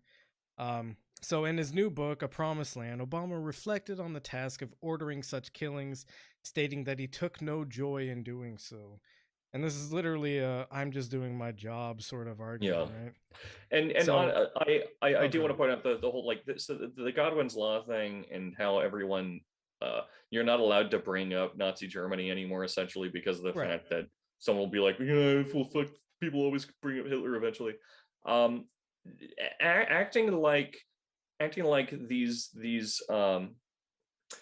what you're essentially saying by saying that you can't bring that up is that there was a period of time in the 20th century, a fluke, exactly, where the world was totally different and non-supervenient and did not in any way flow into our current world, and now things are totally different. And so how dare you compare it? But what I'm really saying is everyone is Hitler. Have you considered that everyone's Hitler? Everyone's Hitler. Literally Hitler. So the actual quote from his book is, in places like Yemen and Afghanistan, Pakistan and Iraq, the lives of millions of young men had been warped and stunted by desperation, ignorance, dreams of religious glory, the violence of their surroundings, or the schemes of older men. They were dangerous, these young men, often deliberately and casually cruel. Still, in the aggregate, at least I wanted to somehow save them, send them to school, give them a trade, drain them of the hate that had been filling their heads.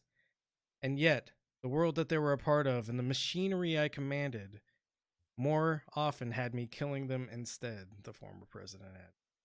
At least he's right at the end there. He knows he's a part of a process, and he won't do anything to stop the process or alter the process. He is merely discharging the duties that he has in regards to that process. Yeah, there's a dog hospital pretty close by. We call them dog hospitals. Dog hospital. I don't know. I just made that up. a dog hospital where we turn puppies into paste. No, but the dog hospital. That's worse than babies. It is. Yeah, I hate it when I'm watching a movie and a dog dies. It's so much worse than human beings because I'm a psychopath. I'm an empath. Sorry. I know. Oh, God, that's aggravating. Okay, all right, back on track. So, dog hospital. So at the dog hospital, there are a lot of animals that had really. I mean, the reason they're in the hospital, the dog hospital, by and large, is because they've been injured and they've had rough lives, right? And so when you have dogs that have had rough lives, sometimes they'll like bite their owners and stuff, and so you need to do something about that. You need to beat the shit out of them until they learn their place. Well, we've tried that. We have. I'm just kidding. And we're still trying. I own this dog hospital, by the way. Or I'm the primary shareholder. Yeah. But so we used to just beat them and like try to rehabilitate them through that. Or like we tried to mix them up together into like little pockets that we thought would be like really convenient because like we know better than the dogs do. But anyway, none of that worked very well. You arrange them by color? Yeah, we arrange them by color and just like arbitrary boundaries and stuff.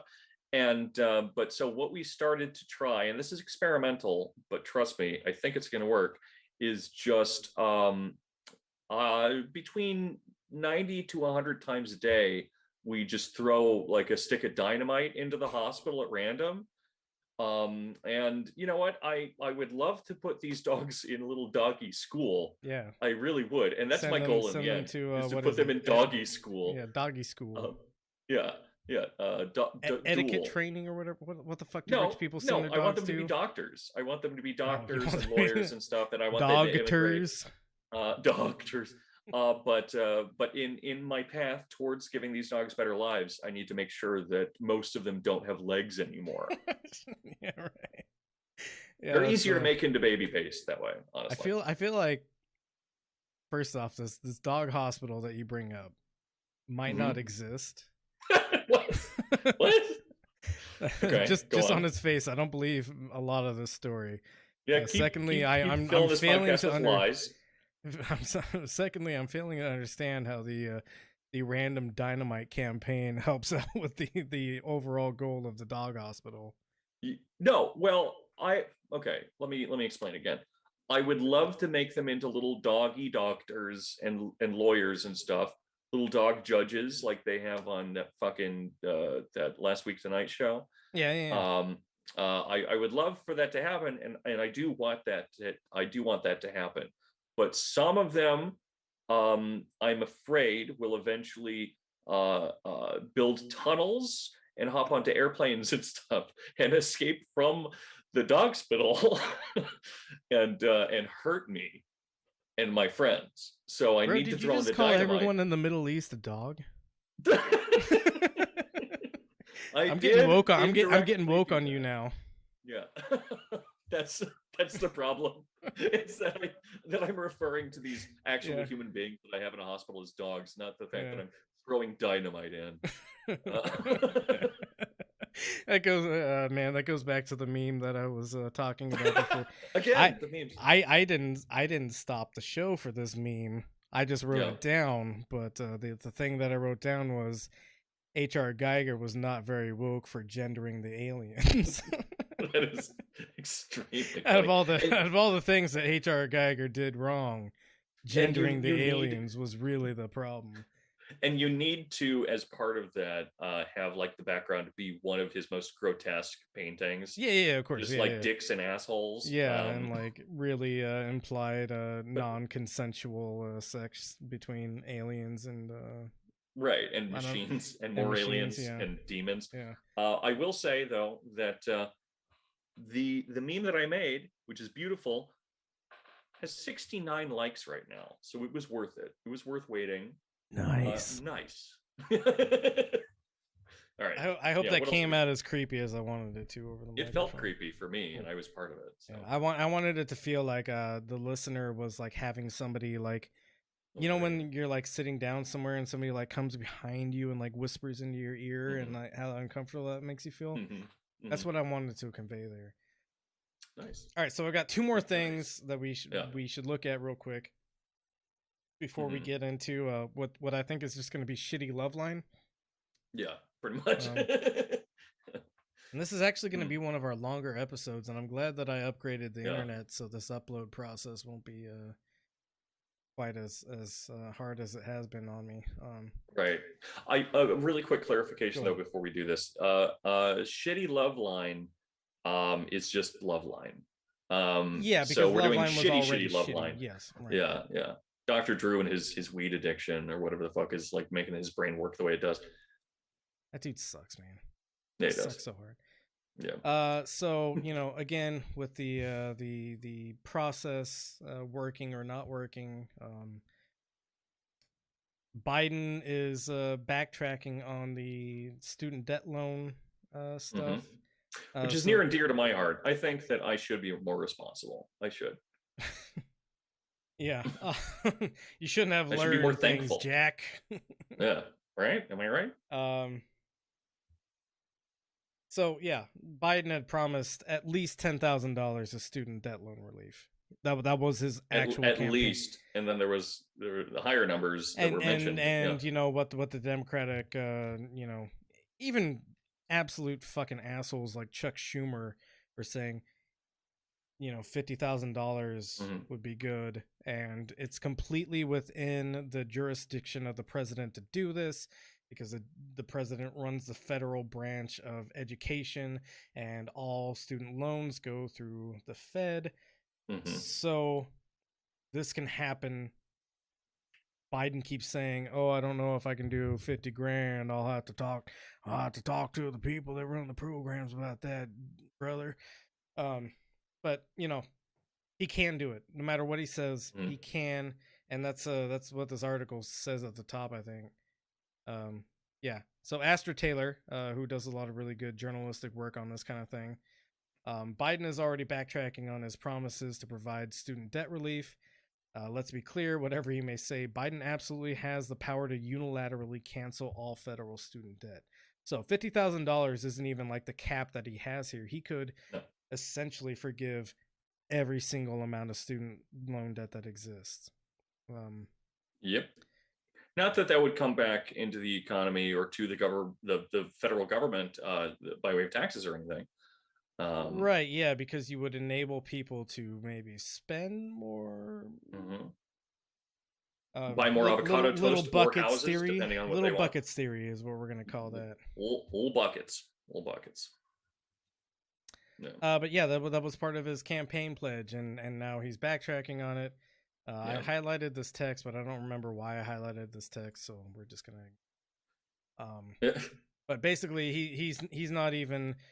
And you know, this is something that could have happened. You know, he was inaugurated January 20th.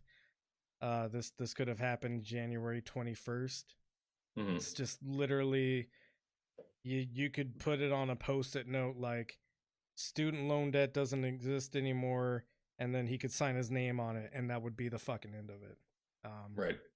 But you know, he hasn't done that. And I will say, go ahead. No, please go on. Okay. I keep seeing this argument from a lot of the liberal establishment sort of people that are like, oh, look, Biden's only been in office for a month. Like, you got to give him some time to make all these things happen. These are things that he promised would happen within like a week of his fucking inauguration. So and you know, the other thing that I wanted to make a point about on process is, okay, so you know, we can't make a $15 minimum wage happen within a month, but we can make bombing another country happen within a month.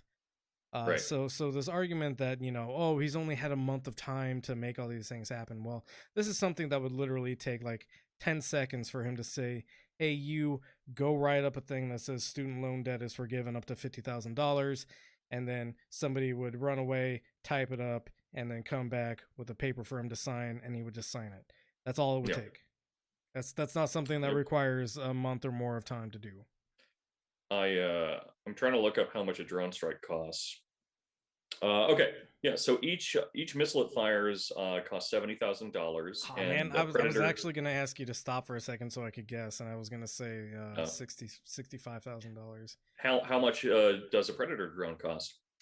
Predator drones are, I want to say, $130, and that's in millions. No, it's worse. Oh, it's $130. Sorry, no. Yeah, $1 million, 300,000. Yeah. Oh no, yeah, it is worse. It's $12.50. It's $12 million.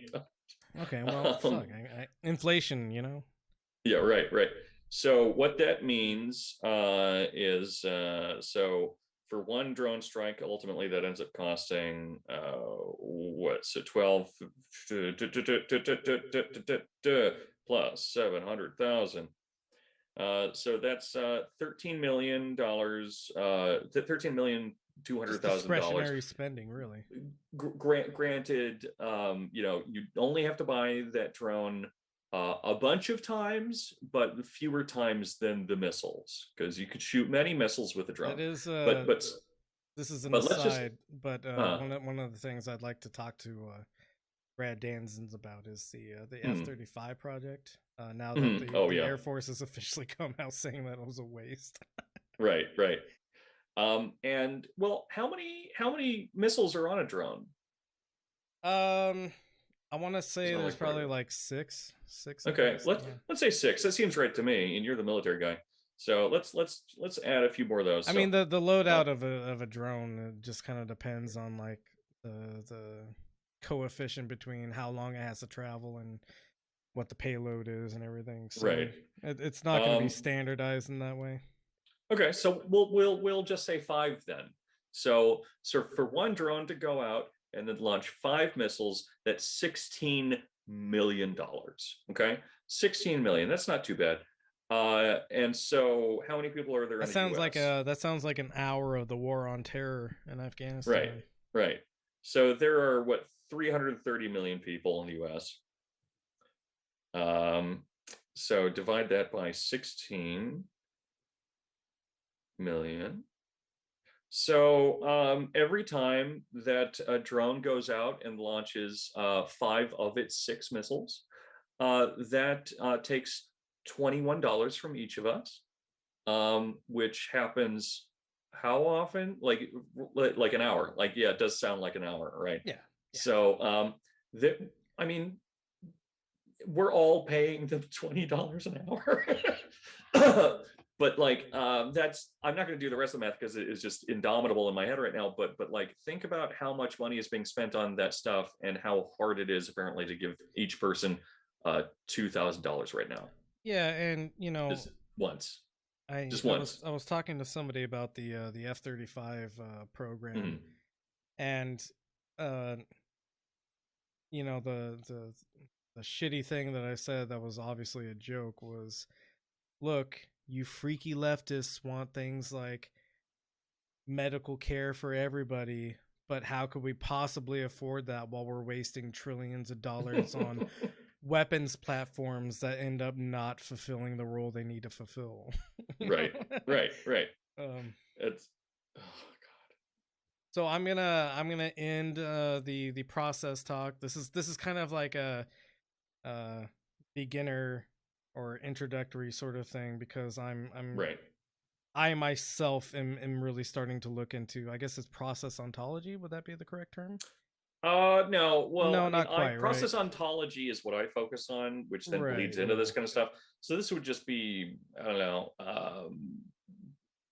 it bleeds into a bunch of stuff, but just process politics, right? Okay, yeah. All right, fair enough. Process epistemology, maybe, because we're talking about the way that we understand. That sounds very academic.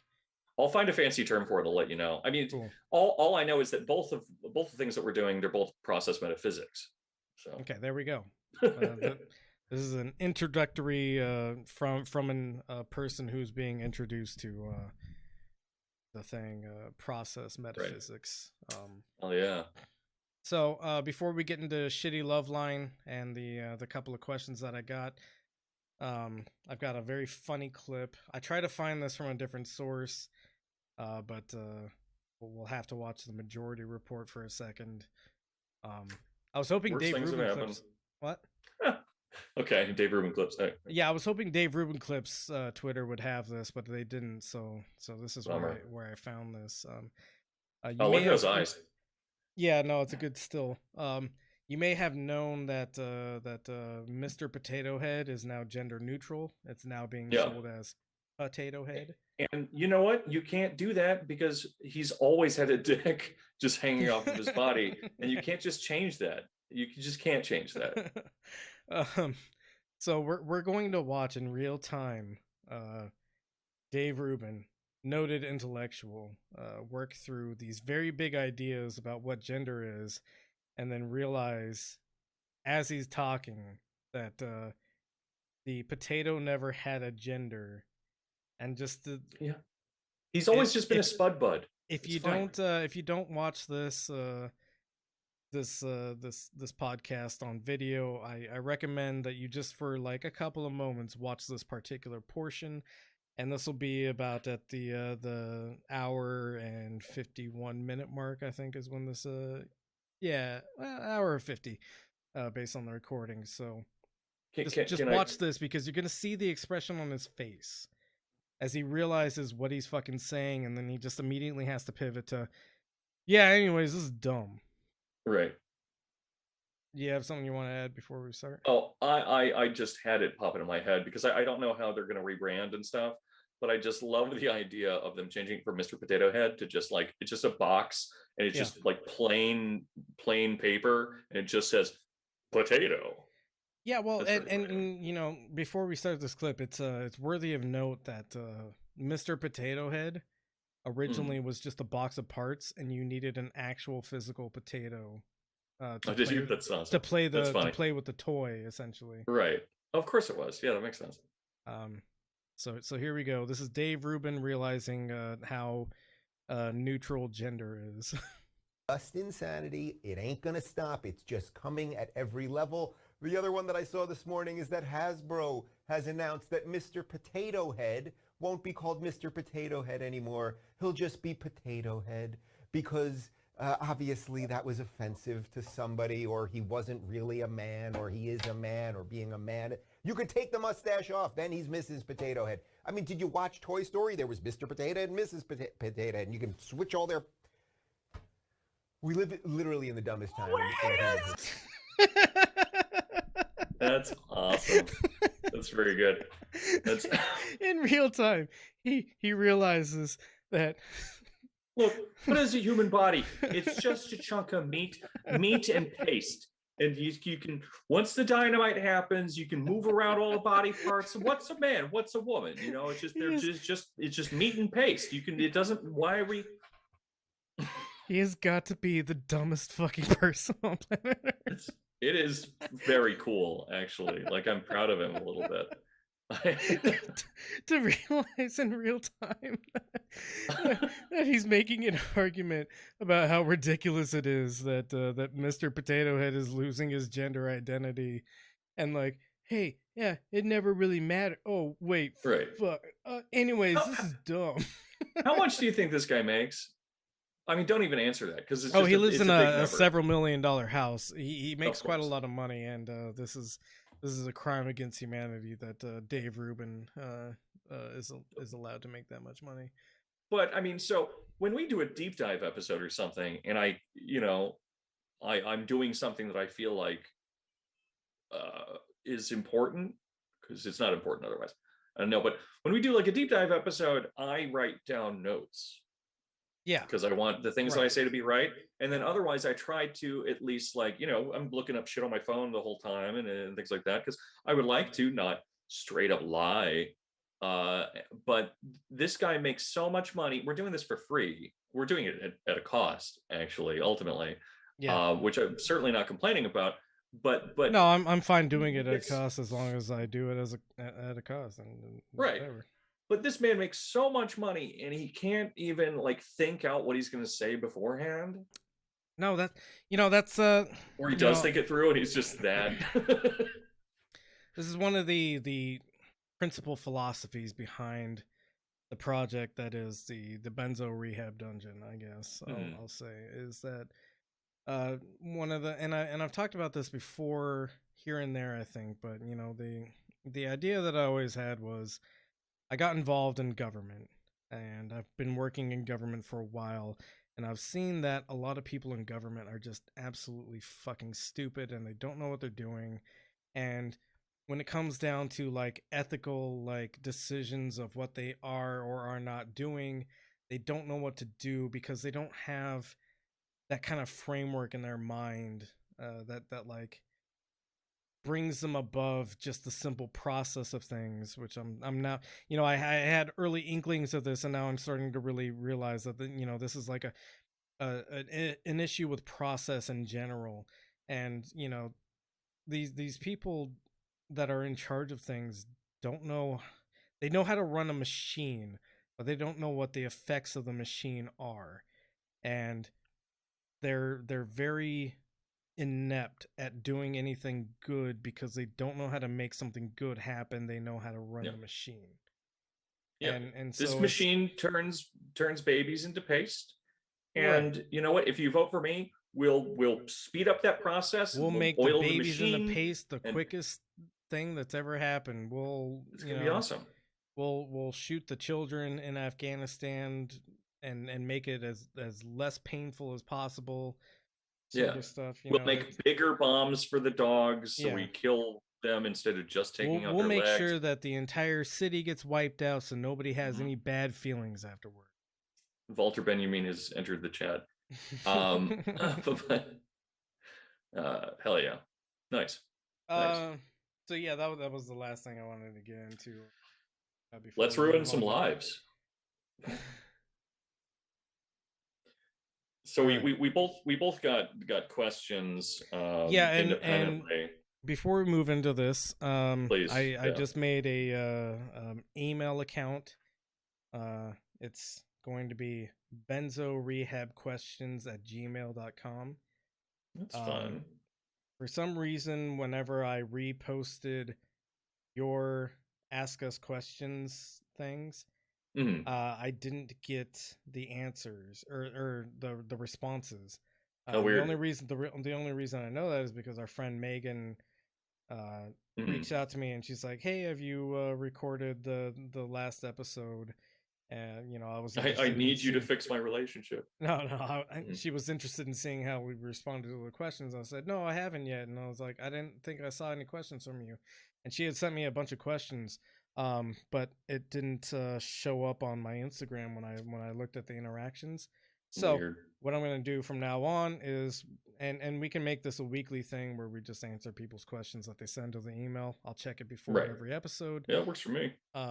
And so it will be benzorehabquestions@gmail.com, and you can ask us any questions that you have burning in your mind about hopefully something more politics or theory oriented, but also if unlike all this shit. or if you want us to fuck up your relationship, we can do that too. I do know a lot of psychoanalysis. Yeah, all right. So that email link will be excuse me, getting a little bit drunk now. That email link will be put in the link tree. So. Right on. If you would like to lead with the questions, so I can pull up the questions that I was sent. Yeah. Well, God, these are all nightmares. Well, the first question is from Megan saying, "Did you get my questions?" And Megan, no. Yeah. No, we we did not. No, she did. She sent me the questions through direct text. Oh, good. So cool. I have those questions, and we can look at them. Right. The these are so awful. All of them suck. I love you all, but yeah, we love the listeners. These are mostly awful. This next question is, when will you invite your fellow theory grammars as guests? And first off, you clearly don't listen to us because we've been we have trying brought to, on yeah. Cam, Yep. and he's a prominent theorygram boy. And one of my favorite no, but people to I would talk love, to sometimes. We have very yeah, limited he's discussions, wild. but I love talking to him. Yeah. But no, we are trying to bring on more people. And there's at least one currently in the works that's like theorygram proper. We're trying to bring on Beyond Woke and Problematic. He said yes, but we just have to find a time to do it. And yeah, we want to bring on more people, but I'm generally not going to bring on like, you know, the one theorygram page that was made yesterday that has 50 fans and stuff, simply because of the fact that I don't like theorygram. It's not an elitist thing. It's just because I don't trust you people, because I'm an elitist. But no, yeah, there are a bunch of people from this space that I've talked to and that I've vetted. Yeah, we might want to set aside a day to do not the 24-hour thing that we tried to do that I got too drunk to finish. But maybe I hope nobody can hear the sound of me pissing into this cup. It's a beautiful sound, actually. Which is actually just me pouring. But yeah, do like an interview day. That would be fun. Yeah, an interview day, something like that. And maybe we could release it over a couple of weeks or something, or we could just release it all at once because I don't really care about the metrics of interaction on this sort of thing. I'd rather just have the genuine discussions that I like to have. Yeah, exactly. Next question is when are you? This is again from Megan. That's the only one that I'm actually going to announce. Sent any questions because actually all of these questions are her. Every single one. All right. Every single one of them. But it's when are Megan's a good friend. She's great. Yeah. When are you two going to do the watch party for the new Sonic movie? Because I do need to do that because I will confess right now. I am Danko Liz, and my profile picture is from the new Sonic movie. Zoom, and boom, boom. I am a zoomy boy. I do have the zoomies, but I have not seen this movie. So this will happen soon, probably in the next few weeks. We'll do like a Rift Tracks thing. Yeah, we should try as much as we can to like, because this movie's not going to have any of it, but we should do whatever we can to read politics into it. Yes, read politics and especially accelerationist theory into it. Oh yeah, just like absolutely doing absolute cartwheels and jumping jacks and like gymnastic routines worthy of Olympic note to make this more political and more accelerationist than it's meant to be. Absolutely. I mean that's necessary. What else we have? I don't understand this one, so I'm going to skip it. I think what maybe happened is all the questions that Megan sent me accidentally ended up in your inbox somehow. Well, actually, those were the only two by Megan. I lied. Oh, okay. Never mind. All right. Yeah, she sent me way more than that. Go ahead. There's some complicated question. Not even there's a confusing question about what's up with events. I don't know. I shouldn't even mention that one. I should just skip past it. Also, one of the people that's been following since the beginning of this account is asking, would you two be interested in a threesome, and if so, with who? I would have a threesome with Mike, so long as the third person was also Mike. Thanks, man. Like a clone of Mike. I appreciate that. Because that would be I feel a little bit guilty now because I was going to agree to the threesome under the conditions with a woman or something. That Channing Tatum was the third. That dude's hot. I don't know. I do. Mike, I guess you and I both have people we would have to ask about the threesomes. Yeah. So we'll get back to you. A person and or if that's two. You asking about if we wanted Buddy, you know what? It's Ajween. I don't know. Let me just go ahead and whoever sent that question. Ajween. Yep. Okay. Well, whoever sent that question. Ajween. I'm uglier in person, I promise. Yeah, well, we both are. Yeah. But let's see. So we got those. We've got where's This is from a buddy of mine that I've been talking to more and more recently. He's a fantastic painter.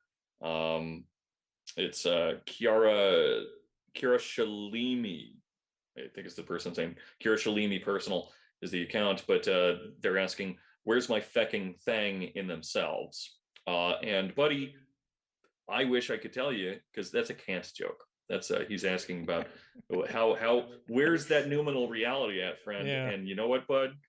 I don't know. I keep trying to access it, and what occurs must pass by way of the inside, and I can't make it pass into the. I can't. I'm sorry. So I can't help you either, because you also might not be real, because I'm not.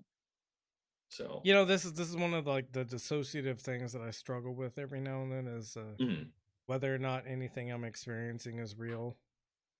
Oh yeah, no, I've had that a lot through my life for sure. It's gotten a little bit better in the last. That's weird that you couple, experience that, yeah. and I now question you. But go ahead, next question. But let's see. What is the acceptable number of people to be married to at the same time? Legally speaking, one. No, who cares? And from an anarchic standpoint, the government marriage shouldn't exist. Yeah. Yeah. So 0. But from a personal standpoint, go wild, go crazy, man, go nuts.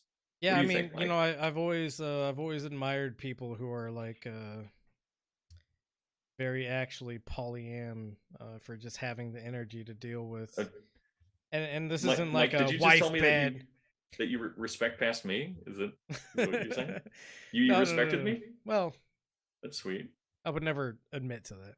No, okay. just having the energy to deal with that many relationships. Yeah, no, it's bullshit. It sucks. I have one serious relationship and a lot of friendships, and not even a lot of friendships actually.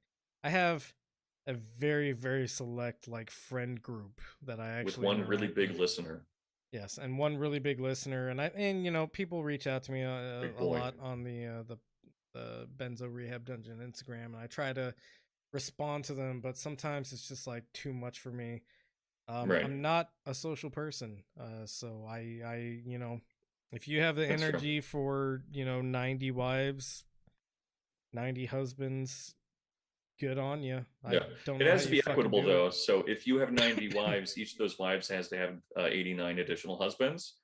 Yeah, no, the Mormon version of polyamory, where it's one man has several wives, that's bullshit. Yeah, that's not good.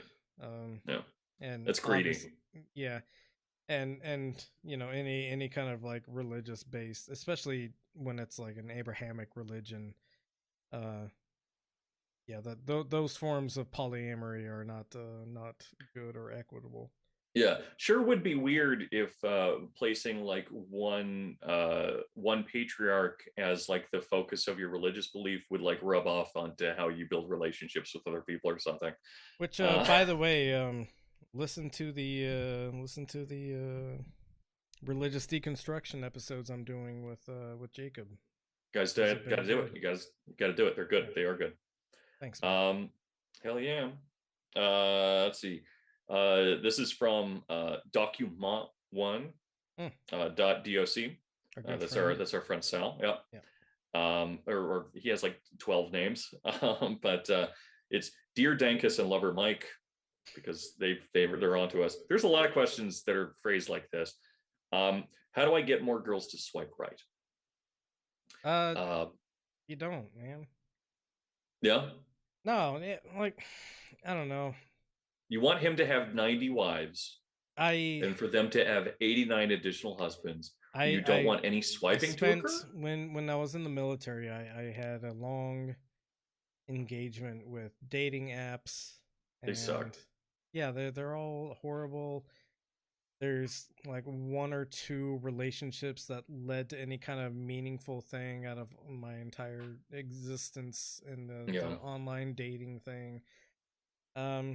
You don't want more girls to swipe right. You want a special someone to swipe right, and I don't know. I that was saccharine and disgusting. And I agree mostly. Yeah, I mean, I do relationships are better formed when they have actual humans involved. Well, not just actual humans, but like an interaction that extends beyond I'm trying to find a partner sort of stuff. Yeah. My I mean, most no, meaningful like dating sites are relationships. nightmares. Yeah, my most meaningful relationships have been formed out of spontaneous interactions with other people, and that includes friendships. Yeah. But like especially in dating, it's like, yeah, you could find 50 people that are DTF, but it's like I don't remember any of their names or who they are, or even, you know, most of the time I was very drunk when I had these kind of interactions, so like I don't even remember the specific details of the encounters.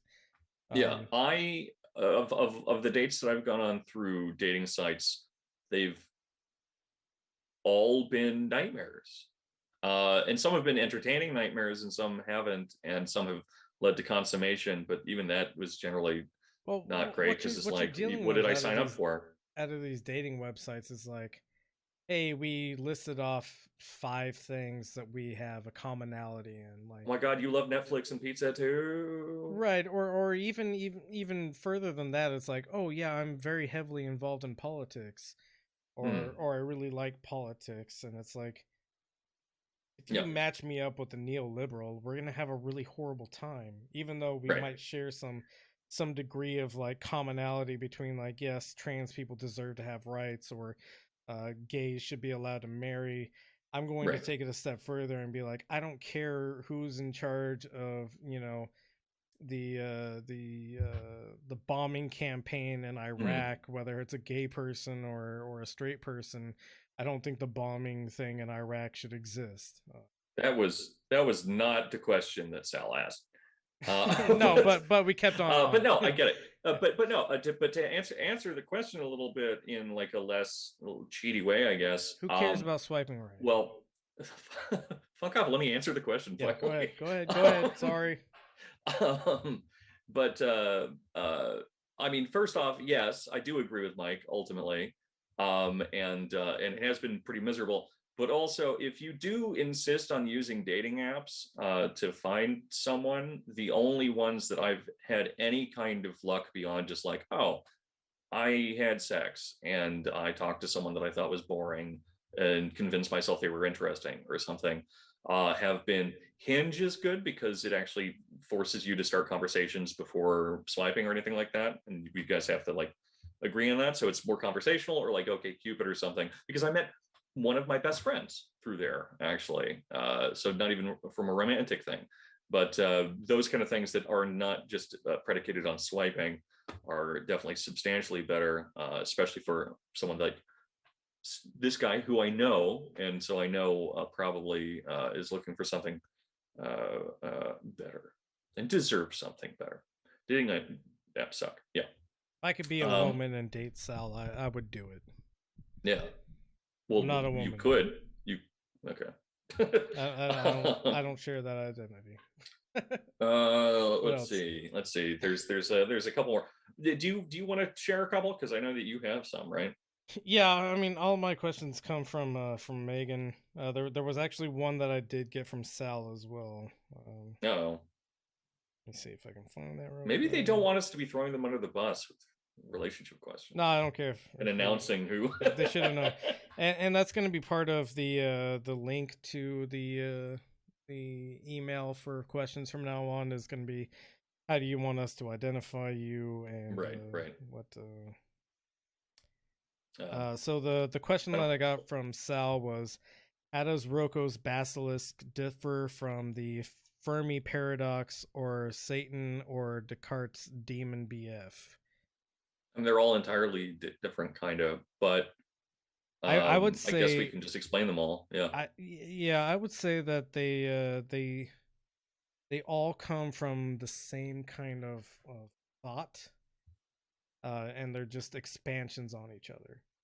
Yeah, kind of. I mean, sort of. Yeah, I mean, so Descartes' demon is essentially just the concept that even if you boil down your all of your doubts and you are just like, okay, well, I will believe what I see empirically or through my rationality or whatnot, that you still can't necessarily tell much objectively about the world, because it could just be an evil demon tricking you or some kind of force of illusion. So there's that. And then the Fermi paradox, maybe I'm misunderstanding the connection, but the Fermi paradox is essentially just the claim that because there are so many planets, there are more, there has to be some kind of life out there.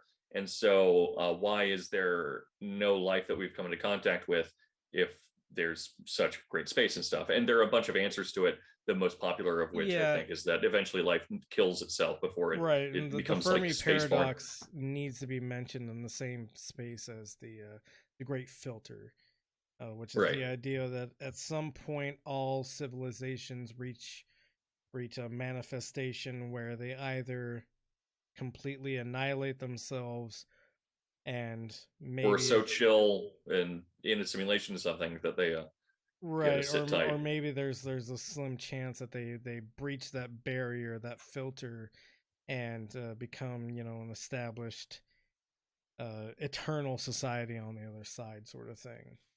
Right. And then the third one, I guess I'm saying where they connect, because I guess we're talking about simulation theory, but they're all like varying levels of like, I mean, the Fermi paradox says that maybe there could be a simulation. That's the only way that connects to simulation, I guess. But then the Roca's basilisk, I think I explained this before, but just for this, Roca's basilisk essentially is the idea that statistically speaking, it is most likely that if AIs producing simulations could possibly exist, and they could possibly exist, that we are most likely, just through mathematics, inside of one of those, so long as we can believe that consciousness can exist inside of a simulation. And so if it is most likely that we're inside of one of these simulations want to make themselves more efficient, because that's what they would exist for, is to produce simulations. And that's what an AI would do. It would try to give itself more efficiency. And so Roca's basilisk is the idea that if you know about the simulation, then the simulation will inherently want to use you to give itself more efficiency. And so if you don't help the simulation, once you discover the simulation, it'll do something horrible to you. And so I guess all three of these link in the sense that they're connected to simulation theory in some way, but they're all distinctly different, I think, for reasons that are obvious there. You could have Descartes' demon and Roca's basilisk. You could, but it's like it's all ducks are birds, but not all birds are ducks thing. For sure. And then I'll do one more here then. And then so Love Life's doing okay. Thanks, bud. I'm glad it is. But I'd like you guys to DP Jordan Peterson on air. He only eats meat, I hear. I think the joke there is that because there would be a DP involved, and because he has a man's body, that he would be eating meat, which is a colloquial term for a phallus. So that the coitus would be performed on his mouth, and so he'd be good at it, perhaps because that's all he eats. Is that what I'm getting? I don't appreciate being reduced to a piece of meat. Yeah. Well, yeah. And I don't know which end I'd want to be on. I also have thoughts every now and then, and you know, whether or not I drink myself into a state of being a piece of meat is you know, it's a secondary thing to my actual existence as a thinking, breathing human being. I mean, that's cool for you and I respect it, but me, I am just a piece of meat. Oh, okay. Well, fair enough. But yeah, I also I don't know if I want to sleep with someone that only eats steaks, just because the fact that they gotta sweat. It's the sweat, and then also like if you're doing a DP and this is like you do have to engage with their butt, you don't want to engage with that butt. You don't want to. A lot of red meat in that bad news. That digestional tract. Yeah, it's probably not going anywhere either. And so like if you disturb it, that's not gonna be good. I have one more question, but I'll let you fill in with it. Okay. How do you maintain healthy boundaries in a relationship? You communicate about them. Yeah, that's all it is. Yeah, which is very difficult. No, and you yeah. have to, because a lot of times when you're in a relationship, you're also dealing with like past traumas. for sure. I know something that I've struggled with is I grew up in a very broken home, and so I see the communication of like any issues I might be having in the relationship as also like relationship ending things. So Yeah. there's points in time where maybe you need to set a boundary, and it could be something as simple as like, hey, when one of the boundaries I've had to set is like, hey, when I'm recording, please let me be. And I felt bad bringing that up because I was like, oh, I'm setting this boundary that my partner is going to like reject and hate me for. So it really just comes down to a communication sort of thing. Yeah, and a few things I would note about that is that, and it's like constant communication. It's not just like setting some ground rules to begin Yeah, with. no, it's not just a because one-time people have a tendency, because they're people, to change over time. And if you want to have, I recently left a 7-year relationship, which I feel like I maintained rather well until we determined it couldn't work at the end, for a variety of larger reasons.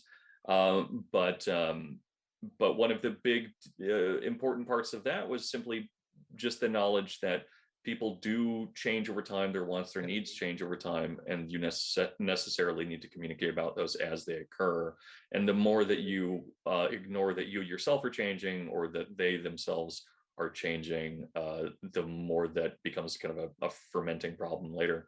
And my last little thing, this is something that's been helpful. I've been talking to a lot of people about this kind of thing actually recently, but where and this works inside of like media theory and stuff as well. So if the relationship stuff bores you, you can apply it in some other kind of epistemic way. But where when you're interacting with a human being, you're never interacting with them. You are only ever interacting with kind of a tertiary model that the two of you are building between yourselves.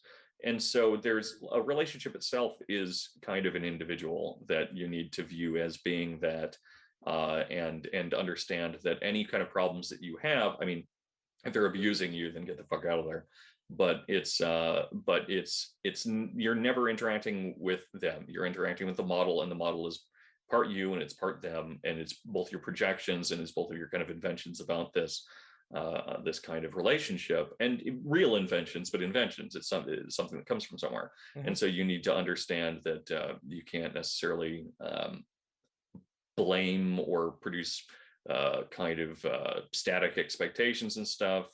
That you need to view that model, and also understand that anything that is going wrong or right is something that you do have a hand in. But I would then again clarify that if someone is fucking gaslighting you, or abusing you, that you should keep in mind that it is possible for that model to be hurting you, even if you do have some say in it. And your say could be to leave. Yeah. So that's. Cool. I agree. Is getting added to your partner's health insurance a good enough reason to get married if your relationship is stable and neither of you wants kids? That's an economic decision, right? So and marriage, it kind of innately is in a lot of ways. A lot of people probably disagree, because marriage is actually like completely an economic structure. Yeah. So I mean, if you think that it doesn't lead to a problem where like you're led to like an inequitable situation where like some kind of financial or social ills would befall you if you did need to terminate this marriage, then keep that in mind. But also I guess people are going to throw fits sometimes if you're like marrying someone for some reason other than love, but I take it that you probably care about this person. Well, it also needs to be noted that up until, I don't know, probably the 1900s, marriage was strictly like a business relationship. Right. And I guess, yeah, sorry. No, and it's not like marriage has changed from that point. It still legally is kind of a business relationship. Right. And nowadays it's seen more as like a confession of love or a proclamation of love, but or worse, of just a way to lock one another down. Like yeah, that's, but I think still, that's really what it usually is. it's a business relationship legally. Right. I guess maybe a better answer than what we've given so far is that any reason that leads you to getting married is a good enough fucking reason if you want it to be. Like, Yeah, it's if two you people actually entering want to into a get contract. married, then can go ahead and do that. I did Yeah, that. and honestly, insurance, yeah, right.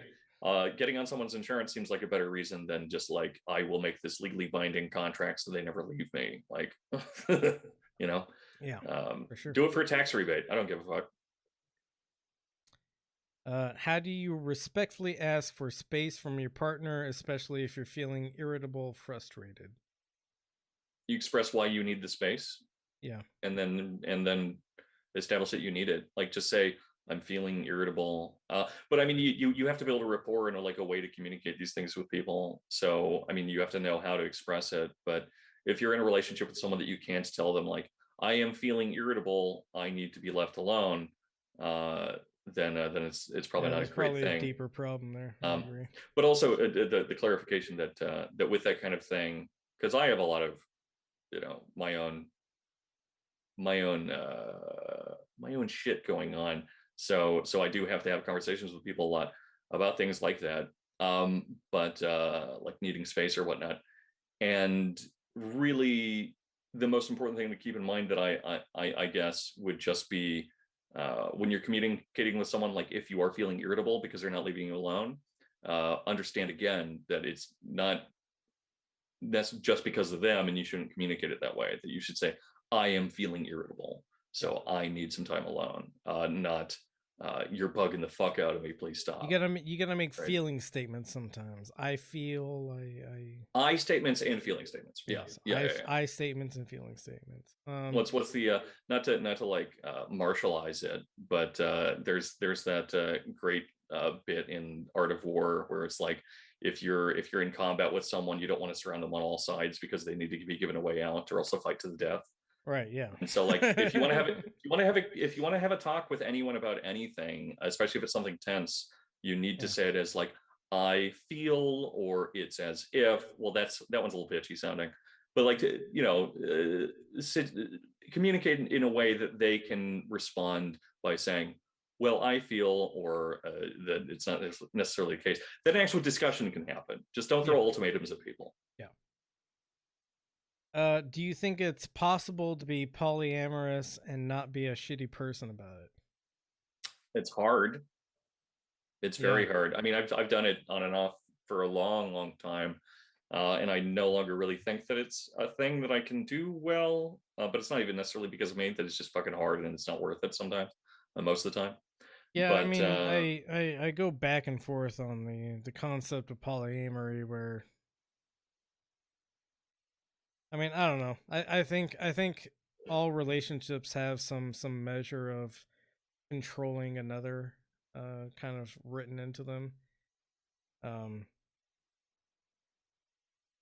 Yeah, I don't think there's anything wrong with being polyamorous, but I don't think polyamory, especially in the culture that we developed, I don't think polyamory works a lot of the time.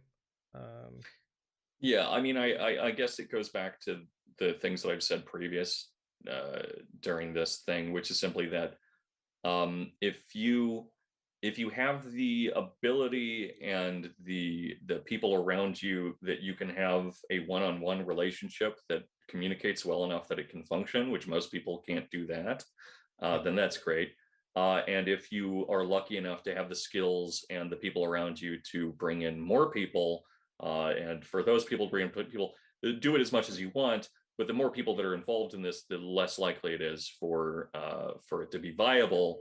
The problem with this kind of thing and its viability is that it's not just that if it doesn't work, you fucked up and you failed an experiment, but it's that if you try this kind of thing and you fuck up and you hurt someone, you've hurt someone. So it's extremely high risk, and it can be high reward. And I've seen it happen healthily, and I've done it at points where it's been good, and I've done it at points where it's been an irreconcilable nightmare. So I think it's possible to do it without being a shitty person, but it's also needs to be very, very, very. It's contingent on a lot of things. Yeah. Yeah. Have either of you gotten pregnant from giving a blowjobs? Once. Yeah, but only a blowjobs and the singular. Yeah. No, oh, you know what? It was just blowjob. Oh, okay. I read the question mark as an S. No, the one time it happened to me was through a blowjobs because I had 4 of them in my mouth. Oh, at once. I've never gotten pregnant. You've never gotten pregnant? But I have swallowed a lot of man seed. That's not true. Nice. How is Babby formed? Well, when the paste dispenser when a man loves a woman and shoves enough babies into the paste creation factory, the dispenser, factory, right. If you have enough recombinant forms, the Babby eventually comes to be. Yeah, well, it's one of those things where it's like if you have a sandwich card for like a Subway or something, I don't know who has these things, like and like if you get it punched, a punch card of percentages of enough baby paste. What I'm saying is that it's if with one of these baby dispensing machines, if you put 6 babies into it, you get the 7th one as a baby is what comes out. You get it for free. Or you can do what my parents no, never mind, they did something else. But a friend of mine's parents, what they did is they called up a stork which came over and railed his wife. Yeah, right. What are your thoughts on attachment theory?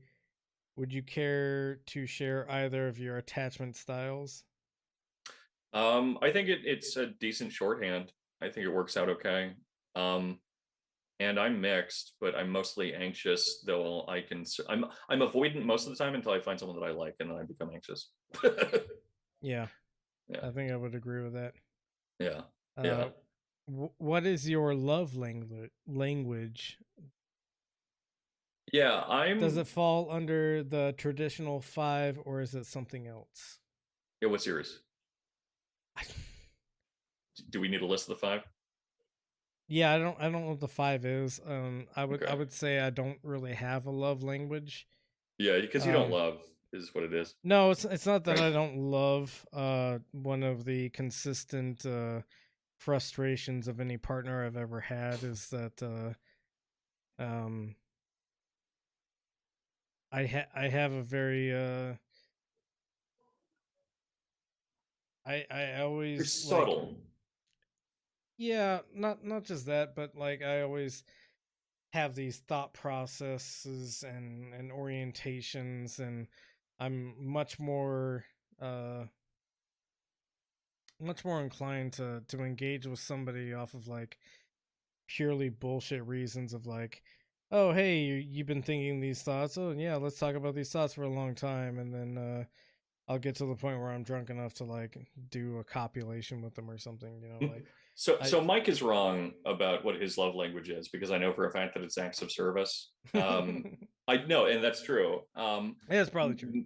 Yeah, it's acts of service, and it might be quality time, but you know, you're such a homebody with your partner that it's all quality time.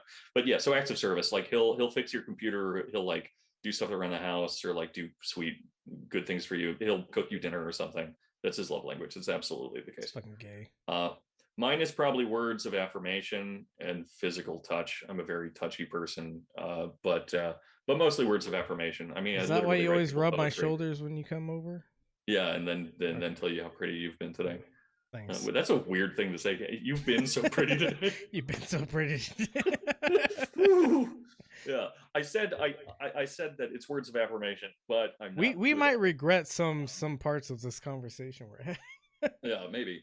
But I don't know, like acts of service, gifts, quality time. I mean, I guess I kind of do all those things. I spend a lot of time with people too. I'm an anxious person with the attachment, and so I kind of just Yeah, I'll I do whatever I need have to do trouble to seeing establish that I like you. myself as Um, a loving person. I think yeah. that's I why. mean, again, I'm the same way until it happens, and I'm just like everything. Yeah, So probably true. psycho, you fucking. Is there a trait, habit, or personality that deems a person undateable in your eyes?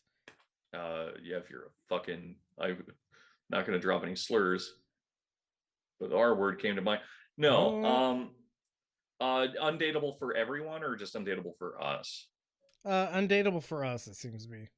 Yeah, if you're uncurious, if you don't have curiosity, you're an unbearable person for me to be around as a friend or otherwise, but especially as a partner. Yeah, I can't do it. Yeah, I agree with that. Or if you are a horse, I can't. I'm I'm a never going to do horse. that again. I've tried. Yeah. I've tried to date horses and it never worked out. What are some romantic date ideas that are inexpensive and respective of the pandemic? Camping. Yeah. Yeah, that's a good one. But camping spots are really hard to get right now because of the pandemic as well. But possible. Well, see, it depends on where you are, because I was very surprised when you and I went camping, which is part which of was very romantic. Yeah, very romantic. Yeah. I was surprised at how rigid and structured the camping thing was down here, because when I grew up in Washington, the entire Wenatchee National Forest is just like free campgrounds. You know, there's like rules you have to follow, like during certain seasons you can't light a fire, and they fly planes over to like make sure that nobody's lit fires in the forest or anything like that. And they shoot you with sniper rifles and no, they just send out a team to like take you away. But with black bags and But yeah, camping down here sucks. In Southern California. Yeah. Up in Washington, camping would be like a very romantic thing. What I did, and I talked about this on the episode where we went camping together. What I did a lot in my younger years was I would just drive out into the woods until I couldn't drive anymore, and then I would disembark from my vehicle and like walk a couple of miles out into the woods and camp alone. That's gonna be romantic for some people, but probably not I for didn't most. ever do that with somebody that I was romantically involved with, but I could see So how go on that a could, hike. yeah, go on a hike. Experience nature, do something outside of the confines of your home. And I on the other end, I mean, I guess Netflix and chill isn't romantic anymore. It used to be nice to watch a movie with a lady. It was never romantic. It was always a bang. Right. No, I know. Yeah. But I mean, I like to cook for partners. I mean, that's my big thing. And you can cook some pretty nice stuff for not much money if you know what you're doing. I'm so that's also a good one. A cooker. That's true. See, he's an acts of service guy, isn't it sweet? He's an acts of service guy. And then I don't know, be a person with a person. That's all I generally need. Nice. Yeah. If they like you, then they'll like being around you. I don't know. All right. Well, that's the last question I have on my end. I have one more here. All right, go ahead. And it's they're angry because I didn't answer this question before because they sent it to me in DMs. Gotcha. And it's like it's shorter than average, but it's like way wider, like it's a button. No, the question is: are memes poems you never answered before? Pleading eyes, huffy, draw out the nose eyes. No, yes, no. I mean, poems are poems and memes are memes, and sometimes memes have poems in them. What is a poem? Well, artful words, right? Like, yeah, it's aesthetically pleasing words that generally say multiple things in a small space. So Yeah. sometimes yes, it can be sometimes poetic. no. Yeah, sometimes yes, sometimes no. I would say that yeah, I mean it's like the Roko's Basilisk question we got, but I would say, I guess, that so the thing that makes poems valuable in my mind is that they are such a kind of expenditure where it's something that exists at the limits of an understanding of something if it's a good poem, because anything else is like R.M. Drake or Rupi Kaur, kind of like she was a free bird because she was a free bird or whatever, and it's like, oh, you said an obvious thing, how great. Thanks so But much for that. poems are good when they say something that you can't express otherwise, and memes sometimes kind of function that way, but they actually more often work on the opposite, where they have a discrete kind of statement or template or set of ideas that you put out there, and sometimes memes can be like working with something of ineffability and they're like chaos and stuff, in which case they're closer. But I think that they have overlap, but they're also at the same time kind of polar opposites, the same kind of like the same spectrum of mimesis. Yeah, memes are really kind of like an emerging art form. Yeah. And I think trying to attribute it to older structures of art form, like art forms emerge necessarily as like a response to like a discordant feeling towards whatever the establishment is, I think. Sure. Yeah, often. Yeah. And so, like, you know, you have paintings and poems and you know, all these things evolve and change based on challenging the structures that they normally exist under. Right. And I think that memes are just like, and not to give like too much credit to memes, but I think memes are just like another iteration of that kind of response. Yeah. No, I agree. And I guess two quick little things, and I guess we can pack up because that's everything. But would be that number one, if you are genuinely interested in what I think is, I hate to say this because I make a lot of them and people ask me about this a lot, but what is ultimately a pretty boring subject to me, of memes and philosophy. But if you're interested in that kind of thing, there's a recording of a panel that I was on with Foreign Object, that's with a K, Foreign Object, which you can find, just Google it, on memes and philosophy, which was very fun to do. And hopefully I'll be on another one of their panels in the future. They're also great. They had Ray Brazzer and stuff on there, all sorts of cool people. Ray's he's an asshole, but he's interesting. But so that's the first one. And then the second would be that it's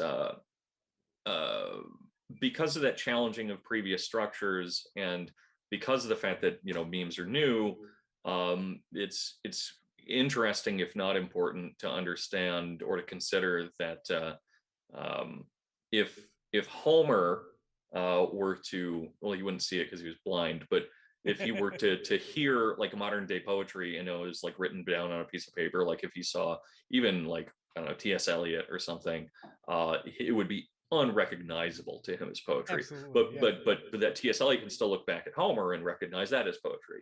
Or you like, and you could apply this to any kind of art form, you know. Yeah, you know, like Pollock versus like Michelangelo or something, right? Yeah, absolutely. Yeah. And if you showed Pollock's work to Michelangelo, he'd be like, "What the fuck is this shit? This is just bird shit on a canvas," sort of stuff. Which, to be fair, sometimes it was. Yeah, sometimes it was. Just not that's why birds. I brought that up. It was a good job. Sorry. But so it's difficult to look forward into something that's still developing and say which kind of art that it falls under, if it does fall under one. But eventually, we'll be able to look at some things and say what we can slot them into the past, because this is all process and it's largely arbitrary. Yeah, damn, I think that's it. Really? Yeah, for real. All right. Anyway, well, remember that Mike's love language is acts of service, and I'm the words of affirmation guy. So if you want to send us a DM, I'll tell you that you're a nice boy and you were very pretty today. Please love me. Don't love me. I guess this is our sign off. So, please take your medicine. Please take mine too. Hi, Michael Deebs here, with no gun pointed at my head. Please know that all content created for the Benzo Rehab Dungeon is and always will be freely available. However, if you would like to support this creation of content, we here at Camp Benzo would appreciate it, as the production itself is not free of cost. Anything donated will go to covering the various subscription fees maintained for content production or improving and expanding the content produced. If you are able to, please head on over to patreon.com/benzorehabdungeon. We also have shirts for sale on Teespring, all priced as low as we can get them without turning much or any profit. They are mostly so that you can show your loved ones that a necessary intervention may be on the horizon. Links to the merchandise storefront and our various social media profiles can be found on our link tree, which is the word linktr.ee/benzorehabdungeon. As always, we love you. Please take your medicine.